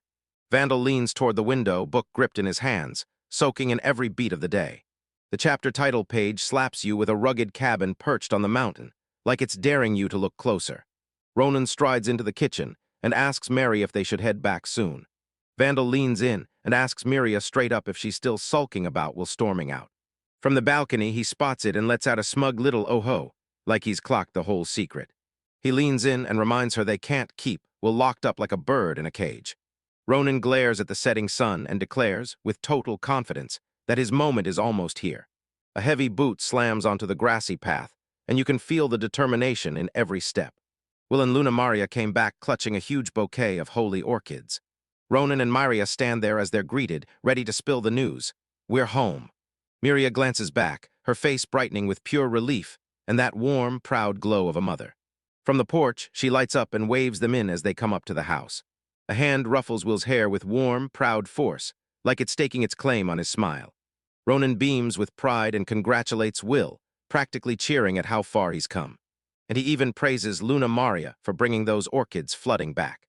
Ronan flat-out tells Miria she has zero reason to complain now. Miria screams Will's name and launches into a bone-jarring tackle hug. Ronan goes flying like a rocket. She clutches him tight, tears spilling as she begs him, "Are you hurt or did you feel alone?" Will calms her down and promises he can put the healing techniques she taught him to work. Then he turns and asks about Max the deer. Did the medicine actually work? Miria breaks into a soft smile, making sure the buck made it back and the medicine got delivered. Will and Luna Maria can finally breathe again, thrilled that the little doe will heal and bounce back. Vandal snaps to the group and declares that Miria's got something huge to say. Miria's face twists with pain as she hesitates, then lets out a shaky, conflicted grunt. A flash of memory hits, Will and Luna Maria blazing back in triumph, clutching those flowers like a victory banner. A looming, robed wizard named Vandal stands tall beside a swordsman, and Miria, the goddess herself. Vandal clocks that Miria's about to drop something huge on the young adventurers. Myriad-looking pained admits, with a wince, that they managed to bring the holy orchid back in time. With a glowing grin, she cheers that Will has finally crushed the third trial. A giant eagle's shadow crashes down over them, and its booming voice starts praising Will and the priestess. The giant bird smashes down with a thunderous thud, and it shrieks, because it's finally clocked Father Laws. Lops the eagle tells everyone firsthand he saw all 3 trials finished with his own eyes. Then he slams down the decree, Will hit the road in just 10 days. Will's journey kicks off the day he turns 15. Will bursts into excited shouting, calling out to his mother, Maria, and his whole heart lights up with pure joy. Miria flashes a warm smile at Will and Luna Maria, orders them to go clean up, and swears there's a mouth-watering feast waiting right after. An excited W. Iller proclaims his love for his mother's home cooking, practically vibrating with anticipation for the meal. Ronan leans in and whispers a mischievous warning to Luna Maria, don't even think about trying Miria's cooking. He tells her that those strange herbs twist the food until the taste and smell become absolutely unbearable. Ronan leans in and tells Luna Maria to relax. His own mouth-watering dishes are coming, and she'll get to dig in. Luna Maria grips the orchids in her hands, and with a fierce, determined look, she gratefully accepts his offer. Soon, the whole family crowds around a table stacked high, with an absolutely magnificent feast. Will gently feeds Luna Maria a bite of his food, while she smiles with pure joy during the meal. Ronan and Vandal burst into hearty laughter, digging into the food and sipping their drinks while the whole celebration crackled with energy. Will's kind offer of food hits Luna Maria like a sudden blast of warmth, totally catching her off guard. Hit with pure shock and embarrassment, Luna Maria instantly turns into a dizzy, wobbling disaster. The joyous feast wraps up, and just like that, the table is left packed with empty plates and hollow bowls. That night, Luna Maria is tucked under a thick, cozy blanket, and she's finally sleeping like an angel, peaceful and warm. The mountain house falls silent beneath a sky packed with glittering stars. Will slumps on the windowsill, staring into the full moon like it holds the answers, and starts wrestling with what his future is going to look like. With only days left on the clock, Father Ronan snaps at Will and makes it clear. Every second from here on out is sparring time. In a sun-dappled clearing, Ronan watches, wide-eyed, as Will gets ready to square up and face him. He strides in with total confidence, then tells his father, "Go all out, don't hold back." Ronan's eyes burn with fury and focus as he storms into the brutal training session. Two fighters slam into a furious duel, and their blades ring out loud as they clash with insane force. Will clenches his teeth, face tight with pure effort as he snaps back every blow his father throws. In a towering library, Vandal lays down wisdom on his Will, teaching every bit of knowledge he'll need for the road ahead. Will corners his mentor and pleads for book recommendations to fuel his journey ahead. A total book fanatic yanks a giant, crushing stack of volumes off the shelves for Will, like it's nothing. Will panics at the impossible number of books, while Vandal cracks up at his own over-the-top zeal. He promises Father Vandal he'll never waste the knowledge he's been handed. Vandal cuts through the noise and tells everyone the real power isn't knowing everything. It's picking out what actually matters from infinite information. Above the mountain home, the night sky hangs crystal clear, littered with bright, blazing stars. Will sinks into a steaming stone bath as his mother's voice asks how he's doing. Maria bursts in wrapped in a towel, instantly shutting down his flustered whining like he's still a kid. Will burst into a flustered splash, totally stunned when his mother suddenly shows up. Myriad gently glides her fingers through his hair, and she can't help but point out how it gleams. Will tells her that his gorgeous hair is all thanks to her special shampoo and her expert beauty know-how.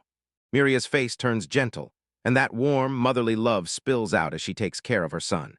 She leans in and tells him, in a gentle but firm voice, to quit being lazy and to take good care of his hair while they travel. Will glances back at his mother, and the soft care in her eyes hits him straight in the chest.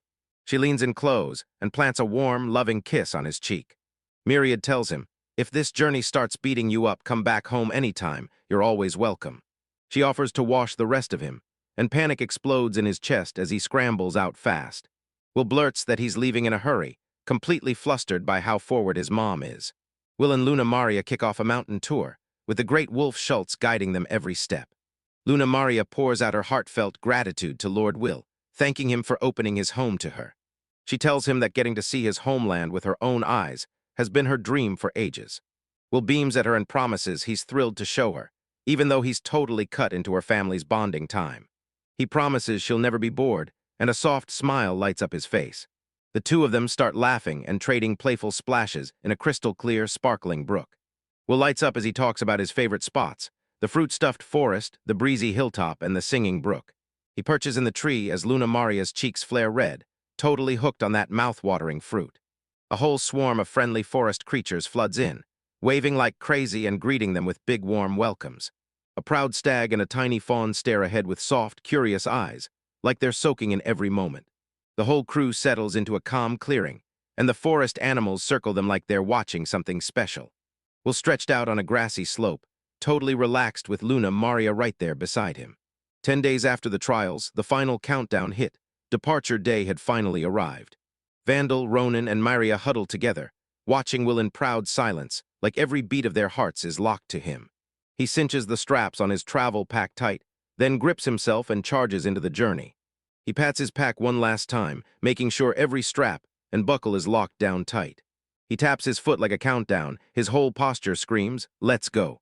Ronan drops a heartfelt wish on Will for his 15th birthday, then grimly admits this is the day he has to leave. He thanks his mother and father with a bright smile, then shouts a cheerful farewell and bolts out the door. Later on, deep in the forest, Will yells Luna Maria's name. He tells her straight up, he's been tracking her north ever since they left home. Luna Maria stares, eyes huge, and blurts out, "Wait, do we actually have a destination in mind?" She lets out an embarrassed little laugh, admitting she's brand new to the outside world. Luna Maria blurts out that this is her very first time off the mountain. She only knows what they drilled into her. Then she leans in with total confidence and flat-out confirms they've got a real destination. She pulls out a map and points out exactly where Will stands right now inside Midnia's territory. She tells them their destination lies in a northern forest because a divine message has lit the way. Will asks if they'll uncover something important there, and she nods. "Yeah, I'm sure of it." Luna Maria finally spills the truth. She's hunting the legendary holy sword. Will tells the legend of a sword slammed into stone, waiting for a hero with the guts to pull it free. He bursts out with boyish excitement, bragging that he's read this legend in a book. A flash of confusion hits his face as he admits he really believed it was nothing but a fairy tale. Luna Maria seals the legend with a grin, insisting only the hero of the sword is truly qualified. She tells him the goddess led her all along, and she's dead certain they're meant to fulfill their purpose. With total faith burning in her chest, she insists that Lord Will could be the chosen one to draw it. Will fidgeted like crazy, eyes darting, already getting flustered, and a bit overwhelmed by just how huge this possibility felt. He argues that if they rush, they'll burn out before they even set foot there. Luna Maria bursts with pure zeal, grabs his hand, and insists they need to hurry right now. After Will's protest lit a fire under her, Luna Maria shoots out a quick apology for rushing, then admits he's right. She tells them to stay cool, breathe easy, and head straight to the village to grab the supplies. Will's eyes light up like fireworks at the thought of finally seeing a village for the first time. Luna Maria straight up admits that Will was the first human she's met, just not long ago, and she honors him for it. She mentions there's a huge town up ahead, and Will's excitement flares back to life. Will's eyes widen at the news of a huge town just up ahead, and curiosity hits him like a spark. With zero hesitation, he grabs the lead on foraging, then proudly holds up a mushroom that looks absolutely mouthwatering. His patience start dropping off, and he snaps at Luna Maria, asking if they can hurry up already. Their journey drives them straight to the edge of a huge, calm lake, crystal clear water stretching out like glass. A lone figure sits by the lake, rod in hand, fishing in calm silence like the whole world's frozen. It's a tiny blonde girl, wrapped in a red hooded cloak. Her fishing line snaps through the quiet water and lands with a soft, sudden plop. A young blonde girl jolts when a sudden rustle bursts out from the nearby bushes.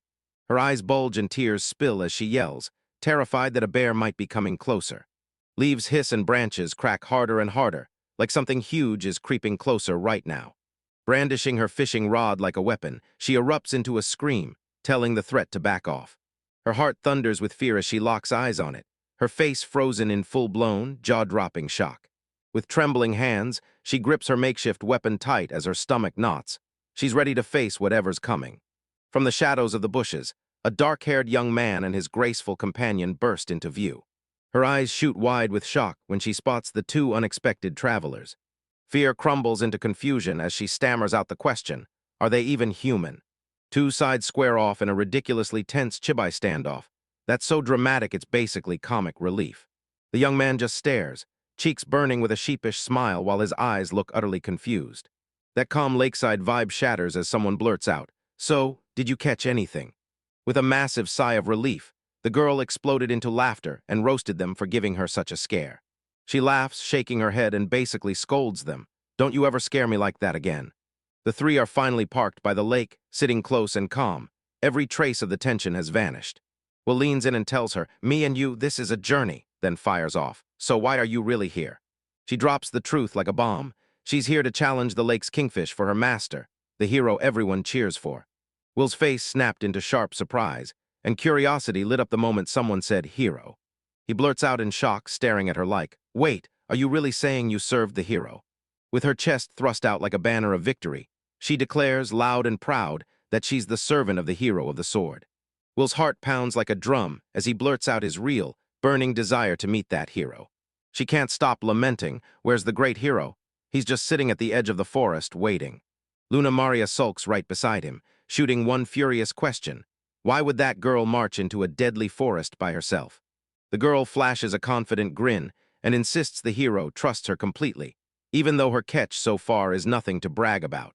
Clutching that little fish, she steels herself to meet her master's crushing expectations. With a fierce shout, she whipped her line out over the lake with total expert precision. The bait drops into the water with a soft splash, and ripples race outward across the surface. Under that calm surface, the line suddenly snaps tight, because something massive just grabbed the bait. Water explodes upward in a violent splash, like the fight is seconds away from tearing everything apart. The girl screams, "It's here," and braces herself as that brutal, unseen force slams in. She feels it instantly, the sheer power surging through her line, and realizes she's hooked the legendary king carp of the lake. Water explodes into 1,000 sprays as the creature thrashes violently just beneath the surface. A colossal fish rockets out of the water, and its massive bulk dwarfs everyone staring from the rocks. Will and the girl lock eyes in total shock, blurting out, "The king carp is massive." Will can't believe it, these fish are over twice their size. He grabs her attention and warns her the fish is way too huge. There's no way she can haul it in. She screams her refusal to quit, swearing she'll cling on no matter what, even if it ends up costing her her life. Her fingers dug into the rod as hard as they could, and the wood groaned like it was about to snap under the brutal pressure. A cry slices through the air. Someone finally realizes how deadly her desperate fight has become. The pull snaps into full power, yanking her toward the jagged edge of the rocky bank. She gets violently ripped off her feet and flung through the air like she's totally helpless. Her body flips over the water, and the giant fish drags her straight in, no escape. The giant king carp's gaping mouth swings open wide, like it's about to gulp her down in one bite. Her eye twitches, pure terror flooding her as she can feel her fate locking in. The brutal realization hits her. She's moments away from being swallowed whole. With the clock running out, she lets out a final, desperate scream, begging the legendary hero to come save her. In the blink of an eye, Will snaps into action and rockets forward at unbelievable speed. He tilts his head and locks onto her path as she plunges through the sky, completely helpless. His footsteps thunder against the ground as he surges ahead, desperate to cut her off before she slips away. The world smears into streaks as he rockets forward, swallowing the distance in a heartbeat. A tight close-up captures his razor-focused eyes as he charges into the daring rescue, no hesitation. He scoops her up in one graceful bridal carry, yanking her out of the rushing water below just in time. She's completely stunned. 1 second she expects to get eaten, and the next she's flying through the air. Her face goes wide with shock and confusion as she clamps her arms around him tight. Staring down at her, Will stays calm and asks what's wrong, while she's left wondering who he even is.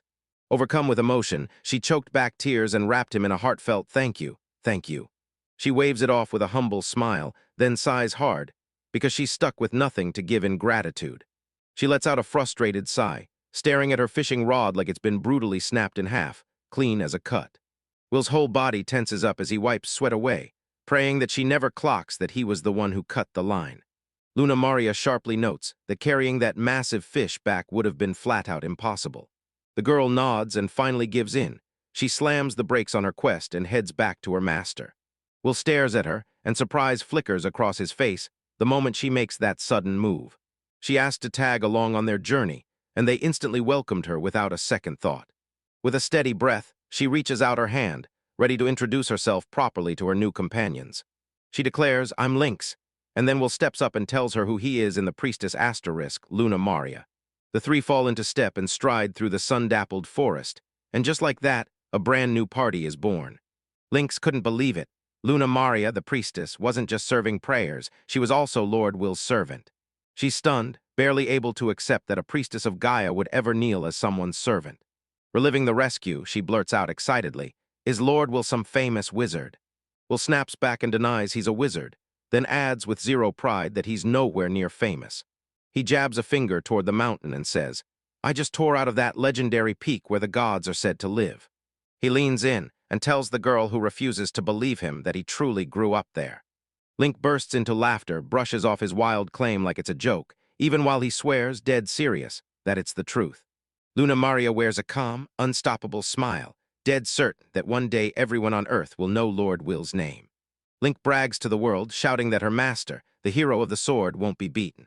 A tense silence snaps between the two devoted servants, crackling like lightning about to strike. As they push closer to the forest edge, Will throws out a calming voice and tells them the hero's camp is right there, nearby. Luna Maria's face drops to stone as she growls a warning. "Will, she just caught the scent of blood up ahead." Lynx gasps hard, panic flooding her face as that ominous warning blasts in. Tearful with urgency, he rockets toward the danger, chasing the great hero's trail of hope.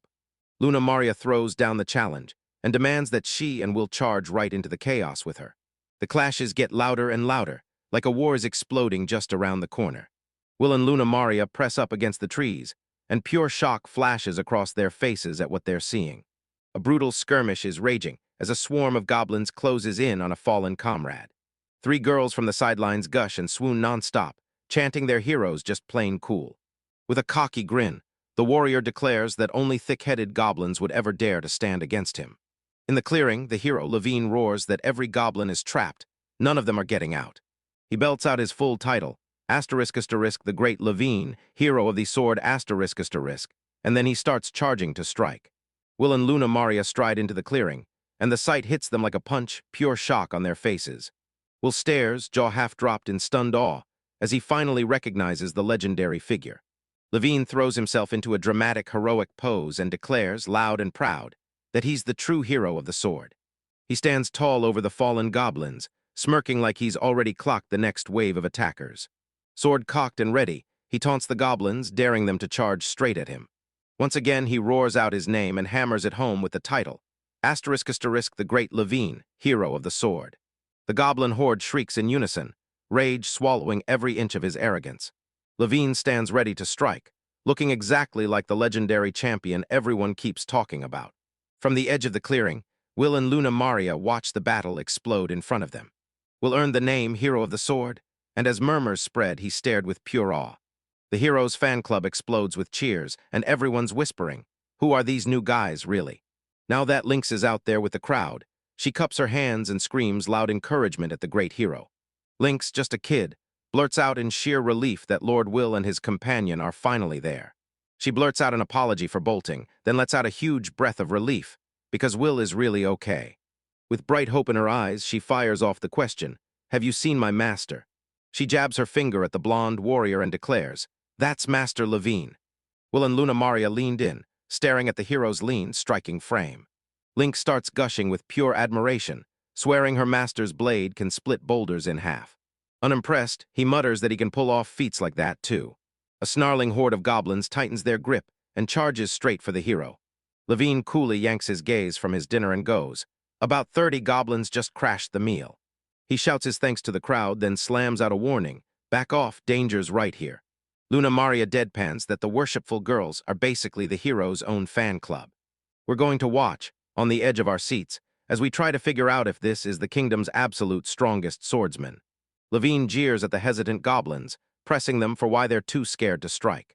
A confident smirk curled on his lips as he decided to strike first. He clamps his fist tight, and then launches straight into the chaos. With a thunderous shout, he declares, "I'm coming for you." A goblin jerks back in pure panic, as the hero lunges at him with sudden, ruthless aggression. He slides out of the way like it's nothing, ducking a clumsy sword swing from his very first opponent. Blood splattered across his grin as he declares, "One's already down." The goblin he hits crumples, and a brutal gash rips open across its torso. He needles the last goblins, daring them to taste the edge of his sword. He wears arrogant confidence like armor, slicing right through them. One of his fans can't help but gawk at the sheer, undeniable power of the sword hero. Will stares on, and pure worry twists his face into something dark and troubled. Levine keeps hammering forward, his face twisted in raw effort and wild, gleeful triumph. Will feels the raw power in his swordwork, then a chill hits him like something's terribly wrong. A goblin archer bursts into a blood-curdling screech, and boom, An attack surges in from behind. Two goblin archers loose a volley of arrows, yet it all flies wide past the hero. But it's not all about technique. Will can't shake the feeling that his fighting style is seriously flawed. Arrows slice through the air, homing in on the warrior who's totally lost in the moment.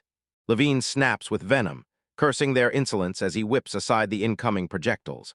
Smaller goblin spots the opening and charges in, swarming over him and clinging tight. He blasts them away with a brutal surge of pure energy. The hero clenches his teeth in pure frustration, and you can literally see his calm shatter. He bellows at those pesky creatures, roaring for them to get the hell off him. Lynx yells her master's name in panic, screaming as he gets swallowed by the chaos. Hidden among the branches, a second archer snaps its bowstring back and lines up the shot. Luna Maria and her companion scream a warning, blasting through the chaos as they expose the hidden attacker. The arrow snaps loose and rockets straight at a preoccupied Levine. Levine's eyes snap wide with shock because the strike is coming fast. In a split second, Will snaps into action, catches the arrow mid-flight and crashes back-to-back with Levine. The hero's face snapped into a mask of pure, stunned shock the moment his rescue came out of nowhere. A confident little smirk flickers across Will's lips after he pulls off the intervention.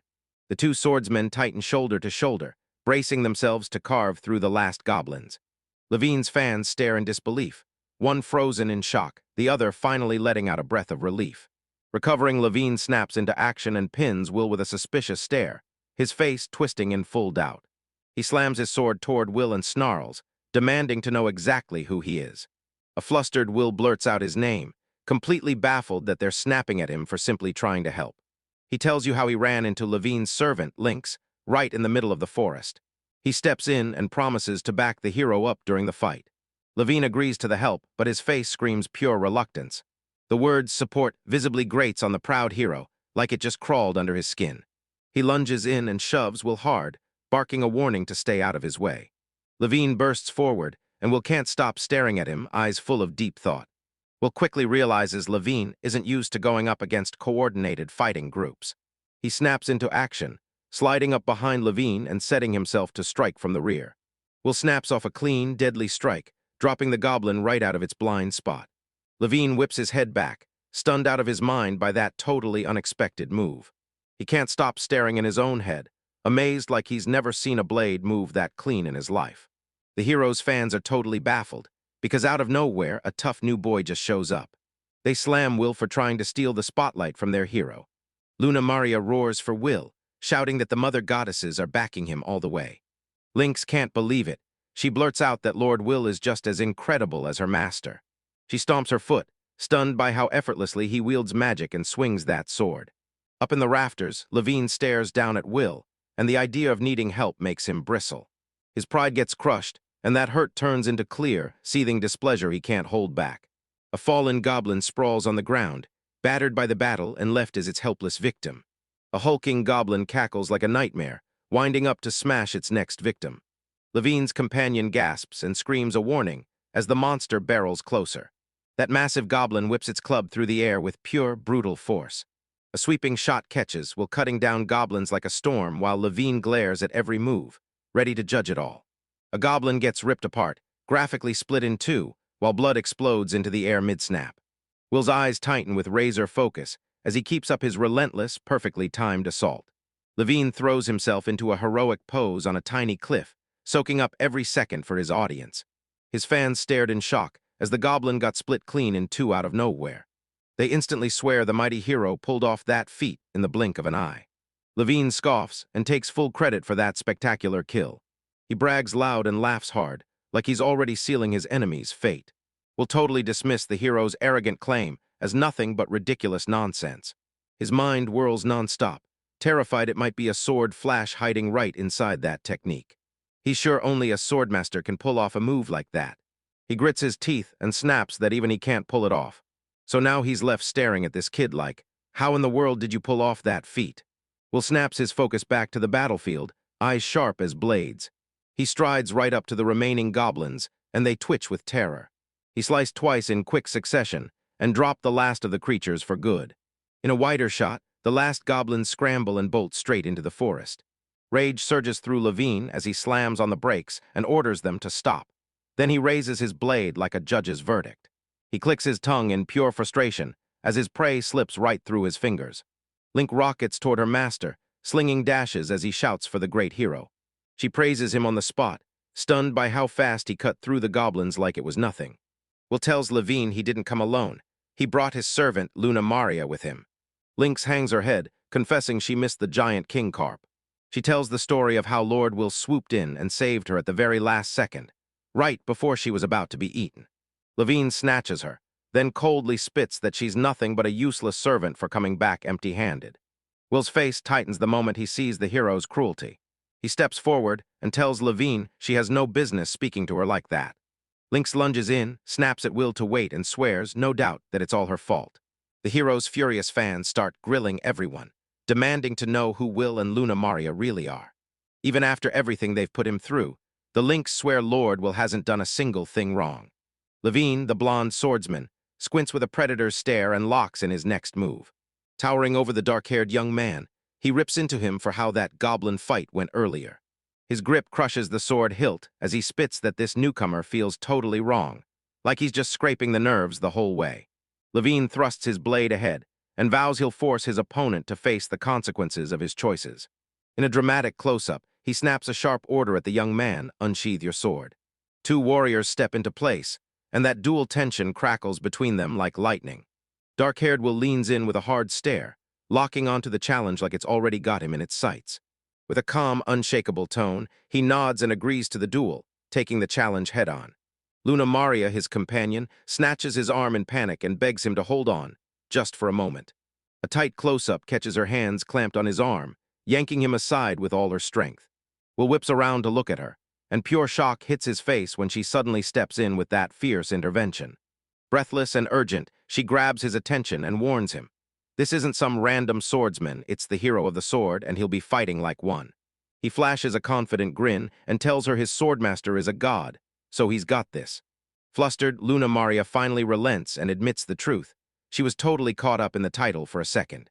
Her smile drops fast, and she brings up a tougher, smarter problem they have to deal with right now. She clocks it instantly. This opponent is bursting with pride, and the situation is driving him up the wall.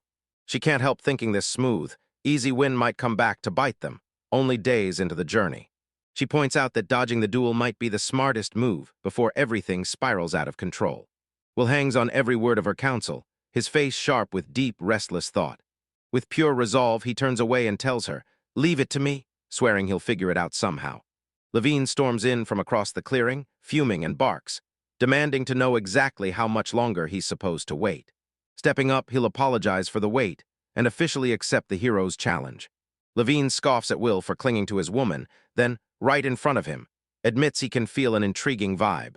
Hungry for a fight, he rockets forward and kicks off the duel at jaw-dropping speed. He rips out a vicious battle cry and shoves every ounce of power into the very first strike. Will's eyes burn with focus, and his whole body tenses like it's ready to explode the moment that strike comes in. With one smooth step, he slipped right out of the hero's brutal lunge like it never happened. Levine's follow-up smash blasts the earth apart, but Will is already gone.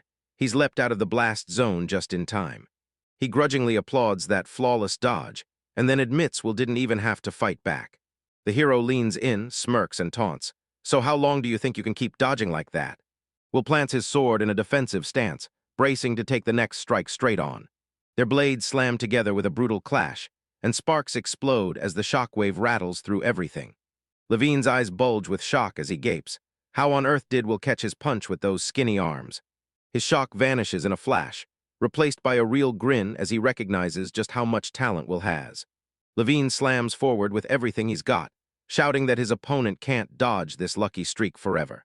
From the sidelines, Lynx, still young, stares on with a face tight from stress as the heated exchange rages in front of her. Levine's other admirers erupt in cheers, swooning as they call his strike graceful and watch his opponent crumble in helpless silence. Worried Lynx swivels toward Luna Maria and blurts, "Should we jump in?" Because deep down, she's terrified the worst is about to hit. Luna Maria flashes a calm, soothing smile, telling him not to fret because Lord Will is rock solid. Swords keep smashing together with brutal force, and sparks burst like fireworks every time their blades collide. Levine snaps with raw frustration, because every time he unleashes his brutal attacks, they get parried again and again. Will's face sharpens as he realizes these blows might reveal the one crucial thing. He feels the hero's sword vibrating with all the willpower packed into its very tip. A flashback of his childhood training with Father Ronin hits him like a wave, and those memories crawl back into his mind.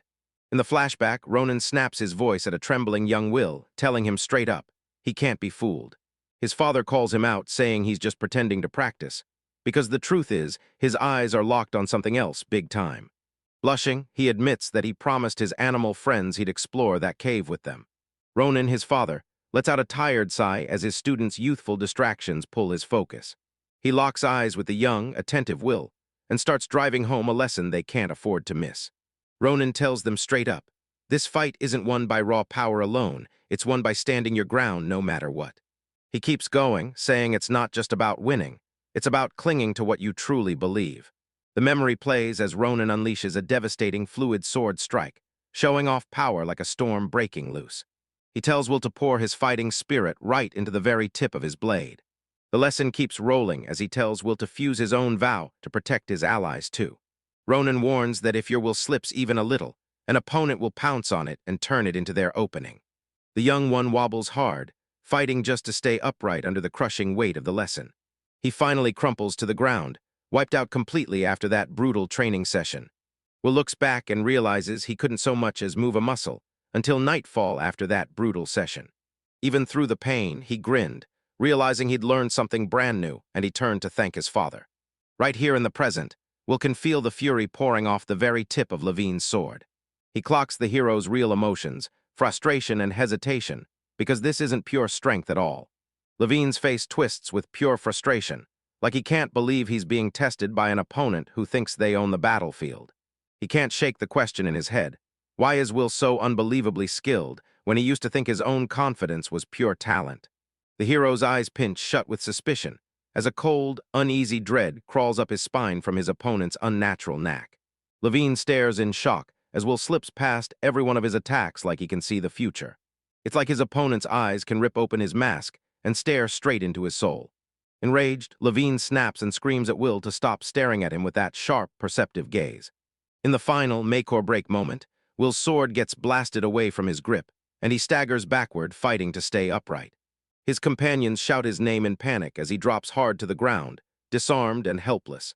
Levine looms over him, gasping hard from the brutal, hard-won duel. Will slumps on the ground, defeated, while his companions rush over, worry written all over their faces.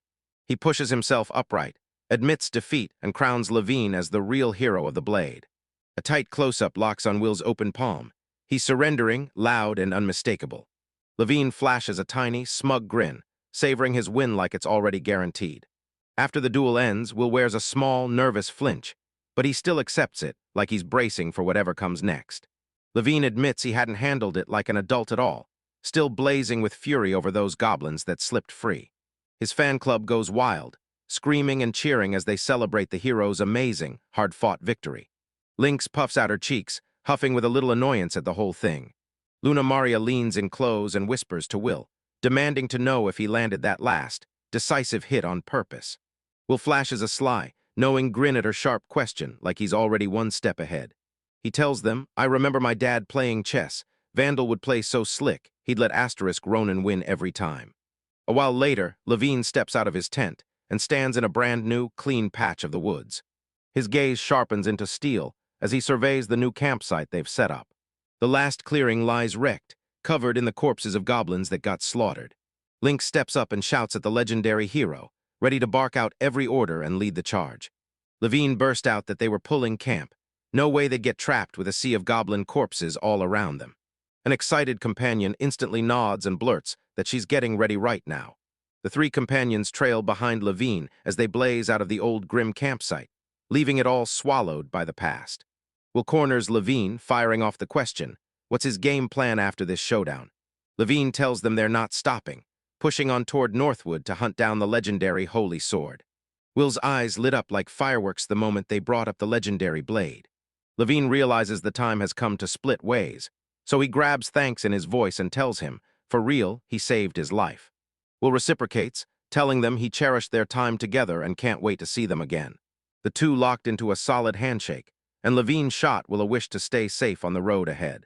The story cuts to a breathtaking starry night sky looming over a thick, dark forest canopy. Levine and his three companions huddle around a blazing campfire, right in this fresh new clearing. One of his followers says he's probably wiped out, but he laughs it off, claiming goblins stand no chance against him. His follower gazes at him like he's worship, shouting, "Great hero." Levine stared at the filling meal she'd cooked and couldn't help but mutter that it looked absolutely delicious. Right as he sits down, his leg jerks without warning, pure strain from the day hitting his body all at once. Levine, the blond young man, decides to let his three female companions feed him. One of the girls shoots back, swearing she'll be the first one to feed him. One more companion manages to get a spoonful into his mouth, and he blurts out that it's delicious. Laughing like he's on top of the world, Levine declares that he's putting himself in their hands for the night. The campfire sputters out, and all that's left is a heap of smoldering embers and gray ash. Levine's three female followers are tucked in under one shared blanket, sound asleep like nothing in the world can touch them. From his own bedroll, Levine slips up quietly, trapped in restless misery and unable to sleep another second. He trudges alone through the moonlit forest, pain and worry etched all over his face. With his gloved right hand clenched tight, a visible tremor jitters through him as he fights to stay steady. A tight close-up snaps into view. His hands tremble wildly, like the fight is cracking them from the inside. The sweet, cheerful words from his companions, praising how pampered he'd become, keep echoing in his head. He lets out a quiet scoff, because his hand is so numb it can barely grip a spoon. Clenching his fist, he crushes his frustration down and forces the pain in his arm to stay buried. His mind snapped to will, and he couldn't stop replaying that insane sword flash from their duel. He stumbles into a calm, glittering river, and its surface flashes like diamonds beneath the star-filled sky. Chasing relief, he plunges into the cool water, splashing hard with every step. His tossed-aside clothes, the hero's uniform, sit crumpled on a rock beside the riverbank. Beneath the full moon, she slips into shimmering water, and her silhouette glows into view. A bold, wing-shaped tattoo stretches across her upper chest as she pauses, lost in thought. A blazing close-up zooms in on the sword's mark, revealing every razor-sharp detail in its intricate design. This mark is the proof everyone points to, like it's the key that proves she really is the hero of the sword. Burden crushing her, she lashes out and splashes the water in pure frustration. Her thoughts slam back to the day she heard her father was dead, and the moment her family's honor was shattered for everyone to see. She remembers the moment she decided to live as a man, so she could bring her family's name roaring back to life. She tears into herself, calling herself a foolish girl who hides behind a fake shine and calls it confidence. As she drifts under the full moon, her mind tugs hard at her parents. With the water swallowing every sound, she sinks into a quiet, restless kind of thinking. She exhales in relief as the numbness in her arm finally starts to fade away. As she drifts through the air, an earlier encounter flashes back in her mind like a sudden punch. As she remembers a pinpoint detail about Will, the truth snaps into place in her mind. She still remembers how Will told her about the legendary Holy Sword. Desperation sparks a brand new idea in her tired head, and it won't let her go. Reaching for the moon in the sky, she can't help but wonder, could that sword somehow pour out even more strength for her? The starry night sky gets swept aside, and suddenly bright clouds tear open a whole new morning. The sun bursts over the pine-covered mountains, igniting the sky and kickstarting a brand new day. A shadowy trail through the woods suddenly pours you into a blazing clearing, like the world just flipped from night to gold. Sunlight pours down onto a thick green grassy path ahead, lighting every step like a spotlight. One booted foot slams down into the sunlit grass, no doubt just pure determination. Up on the hilltop, Will grins and points forward, practically vibrating as he tells Luna Maria, "I can see the road." He grins like he just found treasure, pointing out the road to Northwood, the city sitting right near the northern border. On this road, it's about to blow minds with its massive size, so different from the mountains. He shoots Luna Maria a quick look, grinning with pure joy that still has a hint of bashful shyness. Luna Maria clocks how ridiculously happy he is, and he tells her, "Yeah, I guess you can tell." He tells us how the huge road feels like pure freedom, like a breath of fresh air, after he only knew mountain trails. Will can't hide it. He's stunned by how tiny that village is as they ride past it. A cheerful old villager warmly invited the lovely priestess to stay the night. Will points at the dirt road and goes, "Look, horse tracks everywhere, and those deep ruts are like proof someone came through in a hurry." Luna Marie points at it and says, "This is proof our trade network is booming." Thunderous hooves suddenly pound across the air, shattering the calm in an instant. Will squints into the distance and spots a whole herd of horses pulling carriages, charging closer with every passing turn. Luna Maria shoots it straight. We're coming from the north, from Northwood City. Will's face snapped into pure panic as the carriage tore toward them. He screams a warning and yanks Luna Maria out of harm's way in one sharp motion. The carriage slams forward like it's out of control, and Karen can't even move, stunned to the bone, mud splattering her as it rushes by. The second covered wagon jolted, its carriage rattling like thunder, and then it tore off into the distance. Will grips Luna Maria and blurts out that the carriages are whipping along way too fast, like they're one wrong turn from disaster. Luna Maria leans in and says she spotted a girl in the window, looking like she was begging for help. Karen admits she only caught a split-second glimpse of a second hooded carriage trailing behind it. A wave of horror crashes over her face as she replays that terrifying sight in her mind. She says the second carriage was crammed with ruthless, armed thugs. Luna Maria asks Will if it's getting to him, and he bluntly admits that it's bothering him. Luna Maria trusts her gut so hard that she tells him, "Don't hesitate, go after them." She tells him, if something feels off, trust your gut and follow that instinct every time. Will steadies her gaze, quietly determined, and nods as she accepts her advice, straight up. Will and Luna Maria huddle together, readying themselves as his sudden departure looms. He realizes the carriage is flying so fast it's already vanished from sight. He tells Luna Maria to wait and keep an eye on their bags, and she nods, agreeing without hesitation. With a surge of raw power, Will rockets forward, blasting the ground apart as he charges. Luna Maria watches him disappear, worry and confidence battling side by side in her eyes. He rockets through the sky, muscles tight as he tears forward at superhuman speed. Touching down lightly, he sprints across the open fields and whips his gaze over the horizon. He finally spots the carriages and realizes they've ditched the main road and slipped straight into the forest. Fists clenched tight, he steels himself. He has to sprint after them and catch up fast. With another insane burst of speed, he rockets across the land straight for the forest. Two carriages tear down a narrow, tree-lined path, racing like their lives depend on it. Inside the carriage, a young woman named Karen lets out a blood-curdling shriek as the whole thing rattles violently. Terrified, she screams for help as something slams into the carriage door.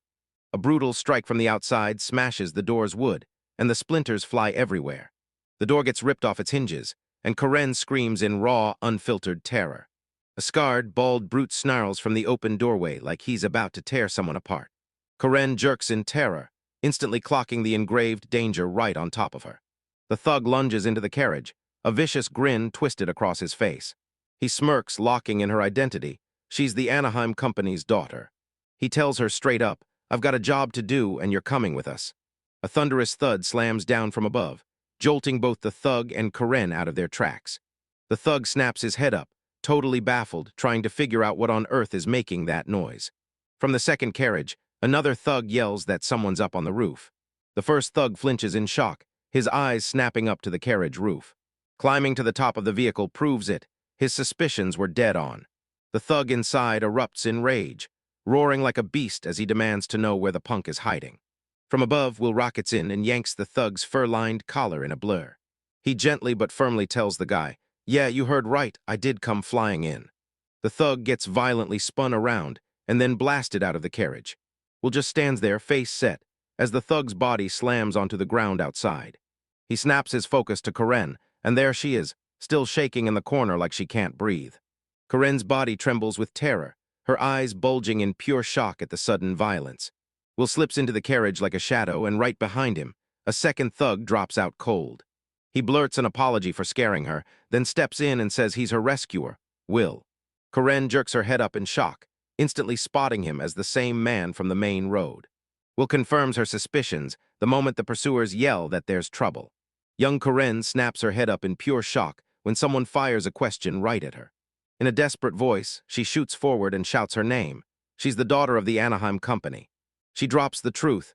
Bandits hit her hard on that mission, and now she's begging for help. In a flashback, her guards cooked up a sly decoy plan, just so she could slip away and escape. The memories spill the truth. There was a second, secret crew of enemies chasing her the whole time. Her rescuer leans in and gently reassures her, telling her everything's going to be okay now. Right then, wham!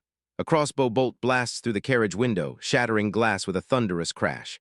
Flinching hard, he grimaced as he realized the shot just barely missed him. Karen, her face twisted with fresh terror, screams a warning. From the cold floor, they crawl to the broken window and stare out through the shattered glass. The carriage door and window are blown apart, utterly destroyed. The blonde thug seethes at the carriage chasing them and snaps at his subordinate for charging in like an idiot. Rage blazing, the leader snarls at his men to surge closer so they can board the carriage. The carriage wheel rattles like thunder, shredding the rough path and blasting dirt into the air. Crouched on the floor, Will and Karen huddle up, staring at the chaos like, what do we do next?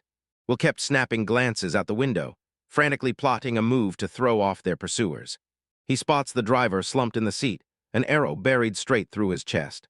Will spots the driver is out cold, and that's when the horses lose their minds and start rampaging.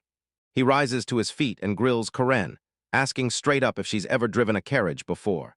In a split second of pure resolve, Will clenches his fist. Then a brand new plan snaps into place. He stares at the unconscious driver, already locked in on what he's doing next. With steady hands, he eases the unconscious driver back into the main cabin, careful but not a second too slow. He orders Karen to cling to the driver and brace herself for the bumpy, brutal ride ahead. Karen asks what he's planning, and her voice trembles with real worry. Will flashes a confident grin and tells her he saw the whole terrain from up in the sky. The carriage rockets down the dirt road, and its wheels rattle like thunder. The chasing thugs whip their horses harder, hell-bent on cutting the distance fast. Will blasts the driver back with a brutal kick, handing them over to Karen completely. The thug screams in agony as the driver slams down, crushing him underneath. Will wastes zero time and rockets out of the open carriage doorway. He clutches the door frame and vaults off it like it's a launch pad for his next move. With jaw-dropping agility, he leaps through the air straight for the horses.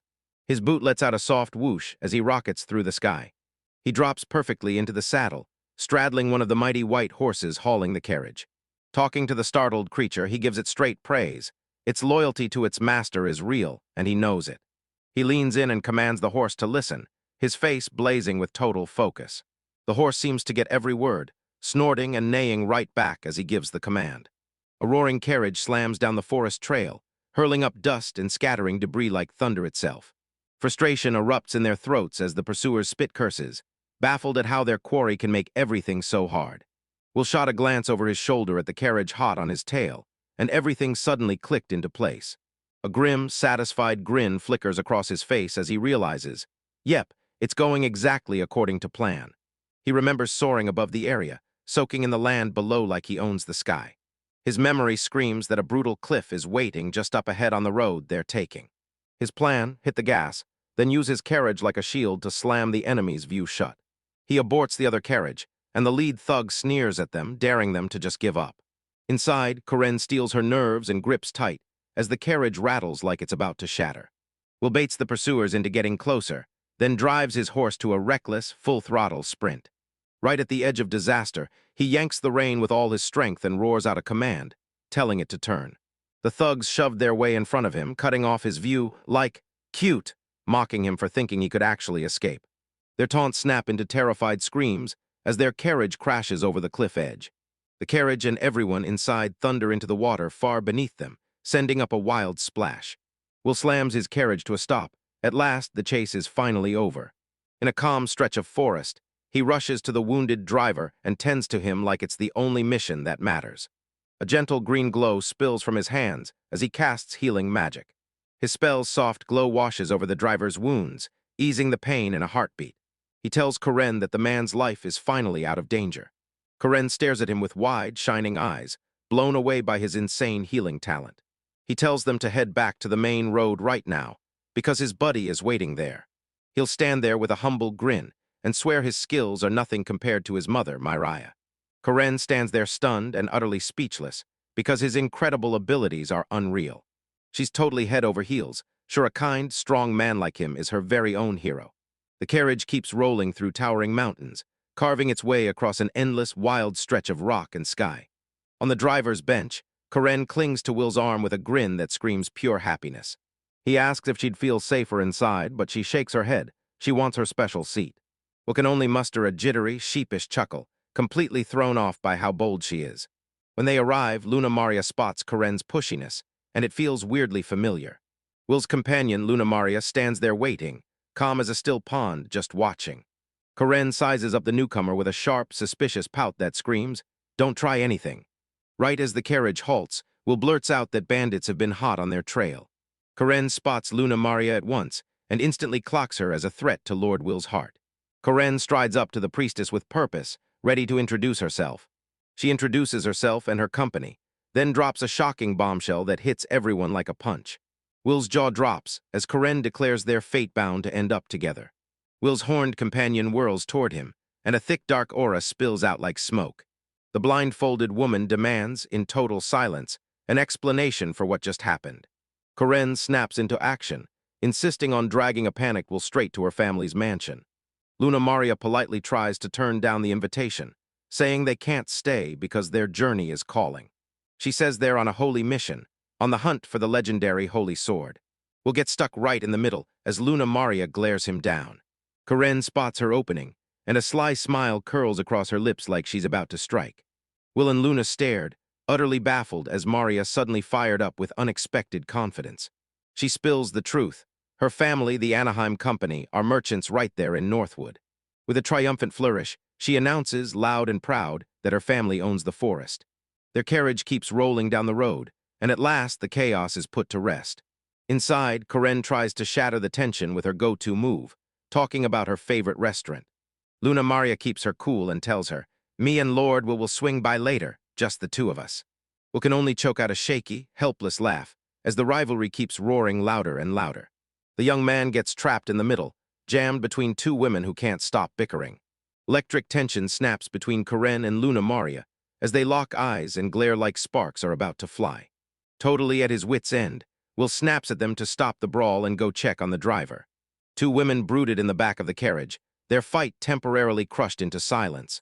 The driver groans through the pain, and you can tell his condition has gotten worse. Sweat pours off him in buckets, and every breath comes out strained and heavy, like his lungs are fighting for air. Karen blurts out an alarm, warning Will the driver, running a fever. Will quickly assesses the man, deducing the fevers from his blood loss like a surgeon reading the signs. He drops into the driver's seat, getting ready to hand out aid. Leaning in close, he called to Luna Maria to hand him the driver's medicine. She slips a tiny, neatly wrapped packet of medicine into his hand. Luna Maria speaks with total confidence, saying the medicine will work, because Mother Maria herself taught her to believe in it. Karen stares at the packet and demands to know, "Are you really medicine?" Will, a young man with urgency burning in his chest, barrels up to a woman with twin tails and demands her help. She shoots him a tired look but nods instantly, then steps in to help him. Inside the carriage, she moves with sharp focus, slipping medicine into the unconscious driver to wake him up. The hurt man is laid down on a bench so he can finally rest. Pain flashes across his face, then the medicine kicks in, and his expression finally loosens. Both young women let out shaky breaths of relief, eyes locked on the driver as if they can finally trust him. Karen stares in awe at Will's unbelievable talent, then blurts out that he's strong and way too knowledgeable. She remembers his mom's name, and it's the exact same as a legendary goddess everyone knows. Luna Maria, the blonde priestess, gives a quiet, knowing chuckle like she already saw this coming. She confirms, straight up, that Will's mother really is the goddess, and it absolutely blows Karen's mind. From the driver's seat, Will leans in and admits he was adopted by divine parents. Karen finally connects the dots. His godly upbringing is the secret behind every impossible talent he's ever shown. Then Will snaps his focus to Karen and fires a question straight at her. She practically bursts with excitement, firing off, "So what's the city of North like?" Her cheeks flush as she blurts out, "I can't believe it, this is the first time I've ever seen this many people." Northwood's massive walled city, finally, comes into view on the horizon. Karen can't help but think, wow, Lord Will is asterisk so cute when he gets excited. She lays it out, Northwood is a huge merchant hub, the city where goods get shipped out and spread everywhere. With blazing pride, she proudly shows off her family's powerhouse Anaheim Company building. Her smile fades to stone-cold sorrow as she remembers the bandit attack that almost got her. Will spots a few thugs and blurts out, "So is this country really that unsafe?" Inside the carriage, Luna Maria leans in and reassures him that it isn't. Somehow, she makes him believe it. Karen says the kingdom is usually safe enough that a woman can travel alone without fear. She decides the attackers aren't just a threat anymore. They're her family's problem to handle now. Leaning in close, she grabs Will's attention and demands to go with him into the forest of the Holy Sword. She can't stop fantasizing about the instant he yanks that sword free and makes history. In her fantasy, she's the one who spots this magical moment, right on time. Luna Maria is drowning in regret, her heart in full-on turmoil. Elsewhere, Will can't help but wonder, can the hero of the sword really be the only one who can pull it free? His mind races back to every hero he's crossed paths with on his journey. He can't stop wondering if swordsman Levine will finally pull off what every other fool before him couldn't. Inside the carriage, Karen stares at the driver's face and realizes his complexion is finally looking a lot healthier now. Will shoots a relieved grin as he looks back, finally happy to hear the news. Luna Maria tells them to push farther north and promises they'll hit the town by tomorrow. The carriage keeps rolling through a calm, sun-drenched countryside. Out of nowhere, Will snaps to attention. He senses someone closing in ahead on the road. A brutal squad of armored knights on horseback charges straight at them, pounding the ground like thunder.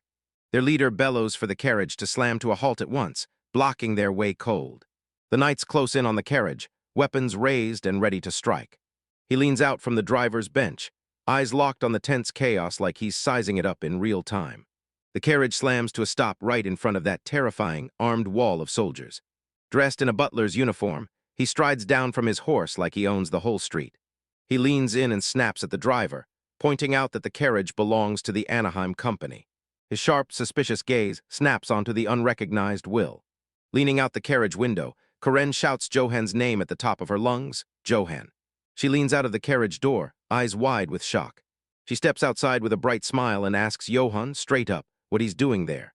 Johan panics and blurts out that the second she vanished, he sprinted out to track her down. Karen shoots her eyes away, blushing as she admits she actually felt totally comfortable with Lord Will. Johan's smile drops to nothing as he snaps his focus back to Will. He yanks his rapier and storms toward Will, screaming that he's the man who attacked his lady. Karen snatches Johan in a panic and blurts that he's completely got it wrong. She makes it crystal clear, Lord Will was the one who tore her out of the bandits' hands. Johan clears his throat, face burning, because his rushed, wrong accusation just landed hard. Victor steps up and points at Will and Luna Maria, declaring they're the ones who saved Karen. Johan steadies himself, and his face snaps back to stone-cold duty. Victor dips into a deep bow, thanking Will from the very depths of his heart for saving his daughter. Will humbly admits he was only in the right place at the right time during the ordeal. Karen tells Victor that Will has kicked off a quest for the holy sword deep in the forest. Victor's face shifts into deep thought as the new information hits him. He hands them a seed inside his own carriage, and guards ride alongside it to see it safely through. Victor's really hoping they'll finally drop their guard, breathe easy, and actually enjoy the rest of the trip. Will and Luna Maria watched in relief as the chaos finally settled into peace. The two carriages roll out across the wide open plains. Now one is guarded by knights, and the whole journey feels like it's charging into danger. Somewhere far off, a fragile hand lies on the table. Then a long, heavy sigh slips out. Goddess Maria slumps over a table, completely wasted and heartbroken, while Vandal tears into her with a savage scolding. Vandal leans in and snaps, asking just how much longer she plans to sulk and wallow in self-pity. Miria snaps back, it's only been a few days since my Will vanished. Leaning out a window, the wizard Lox watches the world beyond, eyes sharp and locked on everything that moves. He checks the map and figures that if Will's journey stays on track, he'll hit town any moment now. A storm of worries crashes through her mind, because there's no way her chosen one isn't battling hell right now. Leos flashes a confident grin and tells Will, I've taught you the skills to beat any challenge that comes your way. Vandal taunts that Will's probably out there rescuing some damsel, and it instantly ignites Miria's jealousy. She grumbles that she hasn't seen Leo in ages, then immediately wonders where he's disappeared to. Leo claims he's probably keeping watch over Will from a distance, like a bird circling above. A lone carriage barrels toward the towering, heavily fortified city of Northwood. The camera glides up the stone gate, and its massive, intimidating scale hits you like a wall. The carriage and its guards slam through the raised portcullis and roll into the city. The guard snaps to attention, watching as the travelers step past the city gates for good.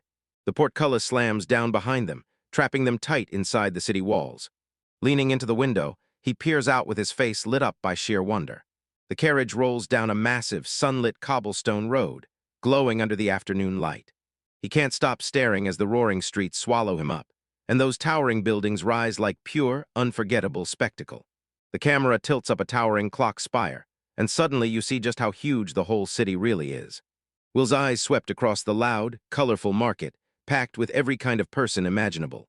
Luna Maria smiles serenely, and you can feel his calm excitement and wild wonder ripple through the air. The city's streets are buzzing with joyful chatter from everyone, like the whole place is laughing at once. Will brag that this wild, bustling city is so alive it even outshines the capital itself. Karen winks lit up, staring at him in pure shock, like the city had blown his mind wide open.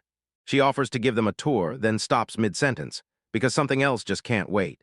She asked, "Can I go tell my father first that I'm safe?" Will thinks her family's company is on the main road, and then she quickly snaps him out of it with the truth. Karen cuts straight for their manor on the edge of town. No detours, no delays. Will agrees to calm her worried father immediately. The carriage snaps into a new direction and barrels straight for the family estate. As they push farther down the road, Will spots a face in the crowd that feels painfully familiar, then shakes it off like he's too stubborn to be right. The carriage rumbles up and stops at the grand, sprawling Anaheim family manor. Will and Luna Maria step outside, stunned by the massive scale of the estate. Karen ushers the slightly overwhelmed Will inside fast, eager to get him through the door. A maid barrels out through the huge double doors to welcome them. A young maid with dark hair bursts into tears of relief, calling out for her milady. She races across the courtyard, sweeping in to greet her lady's return and pouring out pure, heartfelt gratitude. Karen tears up with guilt, apologizes for the stress she caused, and demands to know where her father is. The maid blurts out that her father is pacing and waiting for her in the entry hall, hanging on every second. Inside the manor, a man stalks back and forth like he can't stand still, his boots thumping nervously with every restless step. Karen's father fidgets like crazy, hands twisting and turning while pure apprehension sinks its claws into him. Just then, another maid storms in and blurts out that the young miss is finally back. Hearing that, Karen flung the doors open and yelled for her father. Her eyes blaze with emotion as she charges down the hall straight toward him. She slams into her dad and crushes him in a tight, relieved hug like she's finally exhaled. Overwhelmed with joy, her father blurts out, "I was so scared for you, so worried." Nearby, Will and the bunny-eared girl stare at the reunion with painfully awkward faces. The moment finally comes. Her father clocks the unfamiliar guest she dragged in. He instantly recognizes them as the exact people named in the report he got. He steadies himself, then formally introduces himself, Victor Anaheim, right to Karen's face like he's taking control of the room. The whole group hustles into a cozy sitting room and starts dissecting everything that just happened. Victor carefully lays it out. This attack wasn't a battle at all, it was a kidnapping attempt.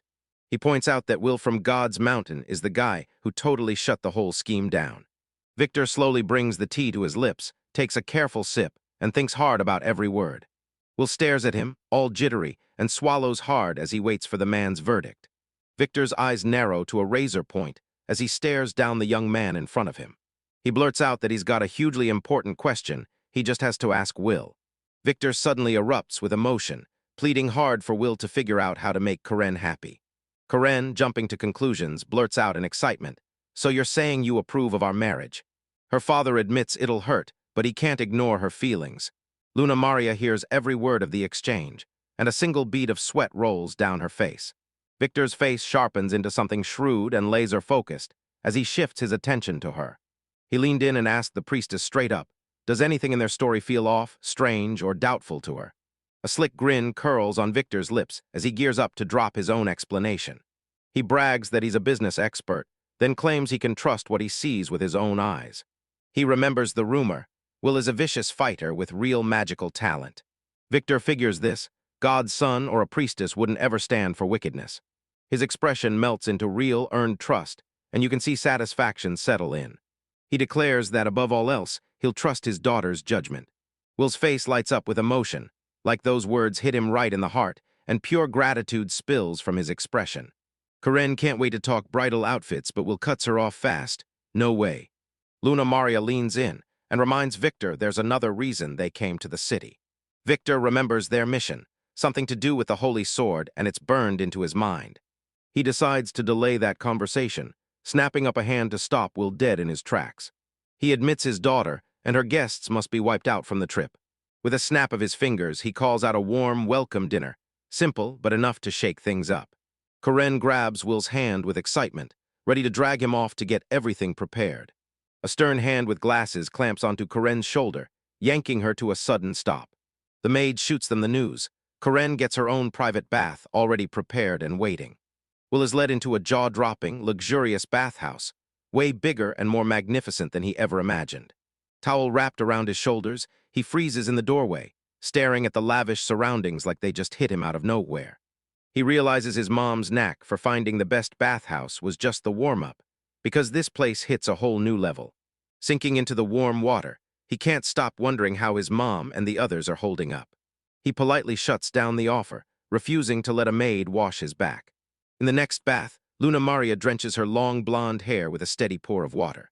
She perches on the edge of the tub, while Karen sinks into the warm water. Karen asks if Luna Maria wants a maid to help, but Luna Maria shuts that down fast. She doesn't need one. That priestess swears her special eyes let her see things no ordinary person could ever catch. Karen tells Will she's totally used to bathing outside now, like it's just another stop on their travels. Luna Maria finally gets it. If they're going to bathe outside, they'll have to put deep trust in each other first. She's convinced Karen is a ruthless rival, and Lord Will's heart just got a whole lot more dangerous. She glides through the water with a sharp, slicing streak, closing in on her brand-new rival. She leans in and praises Karen's lovely, perfectly balanced figure like she's seeing it up close for the first time. Karen, cheeks burning from the compliment, blurts that she'd have no idea about stuff like that. With her chest pushed out, Luna Maria stands tall and declares, loud and proud, that she's the winner when it comes to bus duty. She pinches her own belly and groans about the extra pudge she's packed on from those fancy dinners lately. Karen lunges through the water in protest, swearing she won't get crushed by Luna Maria. Later, someone snaps a neatly folded formal shirt onto a bedside table like it's ready for war. Will straightens his ruffled cravat as Luna Maria stands beside him, calm as still water. Johann the butler leans in and asks if the clothes fit just right. Then they grin and say, perfect. Will exhales with a heavy sigh, and the second he's dressed up, his nerves finally settle down. Luna Maria admits her nerves are killing her, even if she's trying to look totally calm. She tells him, no matter where I am or what I'm wearing, my true self never shifts. Will listens to her explanation, and suddenly everything clicks. He understands how she keeps her cool. He tells Luna Maria her dress looks amazing, and a blinding blush floods her face. Karen whirls into the room and blurts, Lord Will, like she can't contain her excitement. She asks how she looks, and he flashes her an enthusiastic thumbs up like it's the best news ever.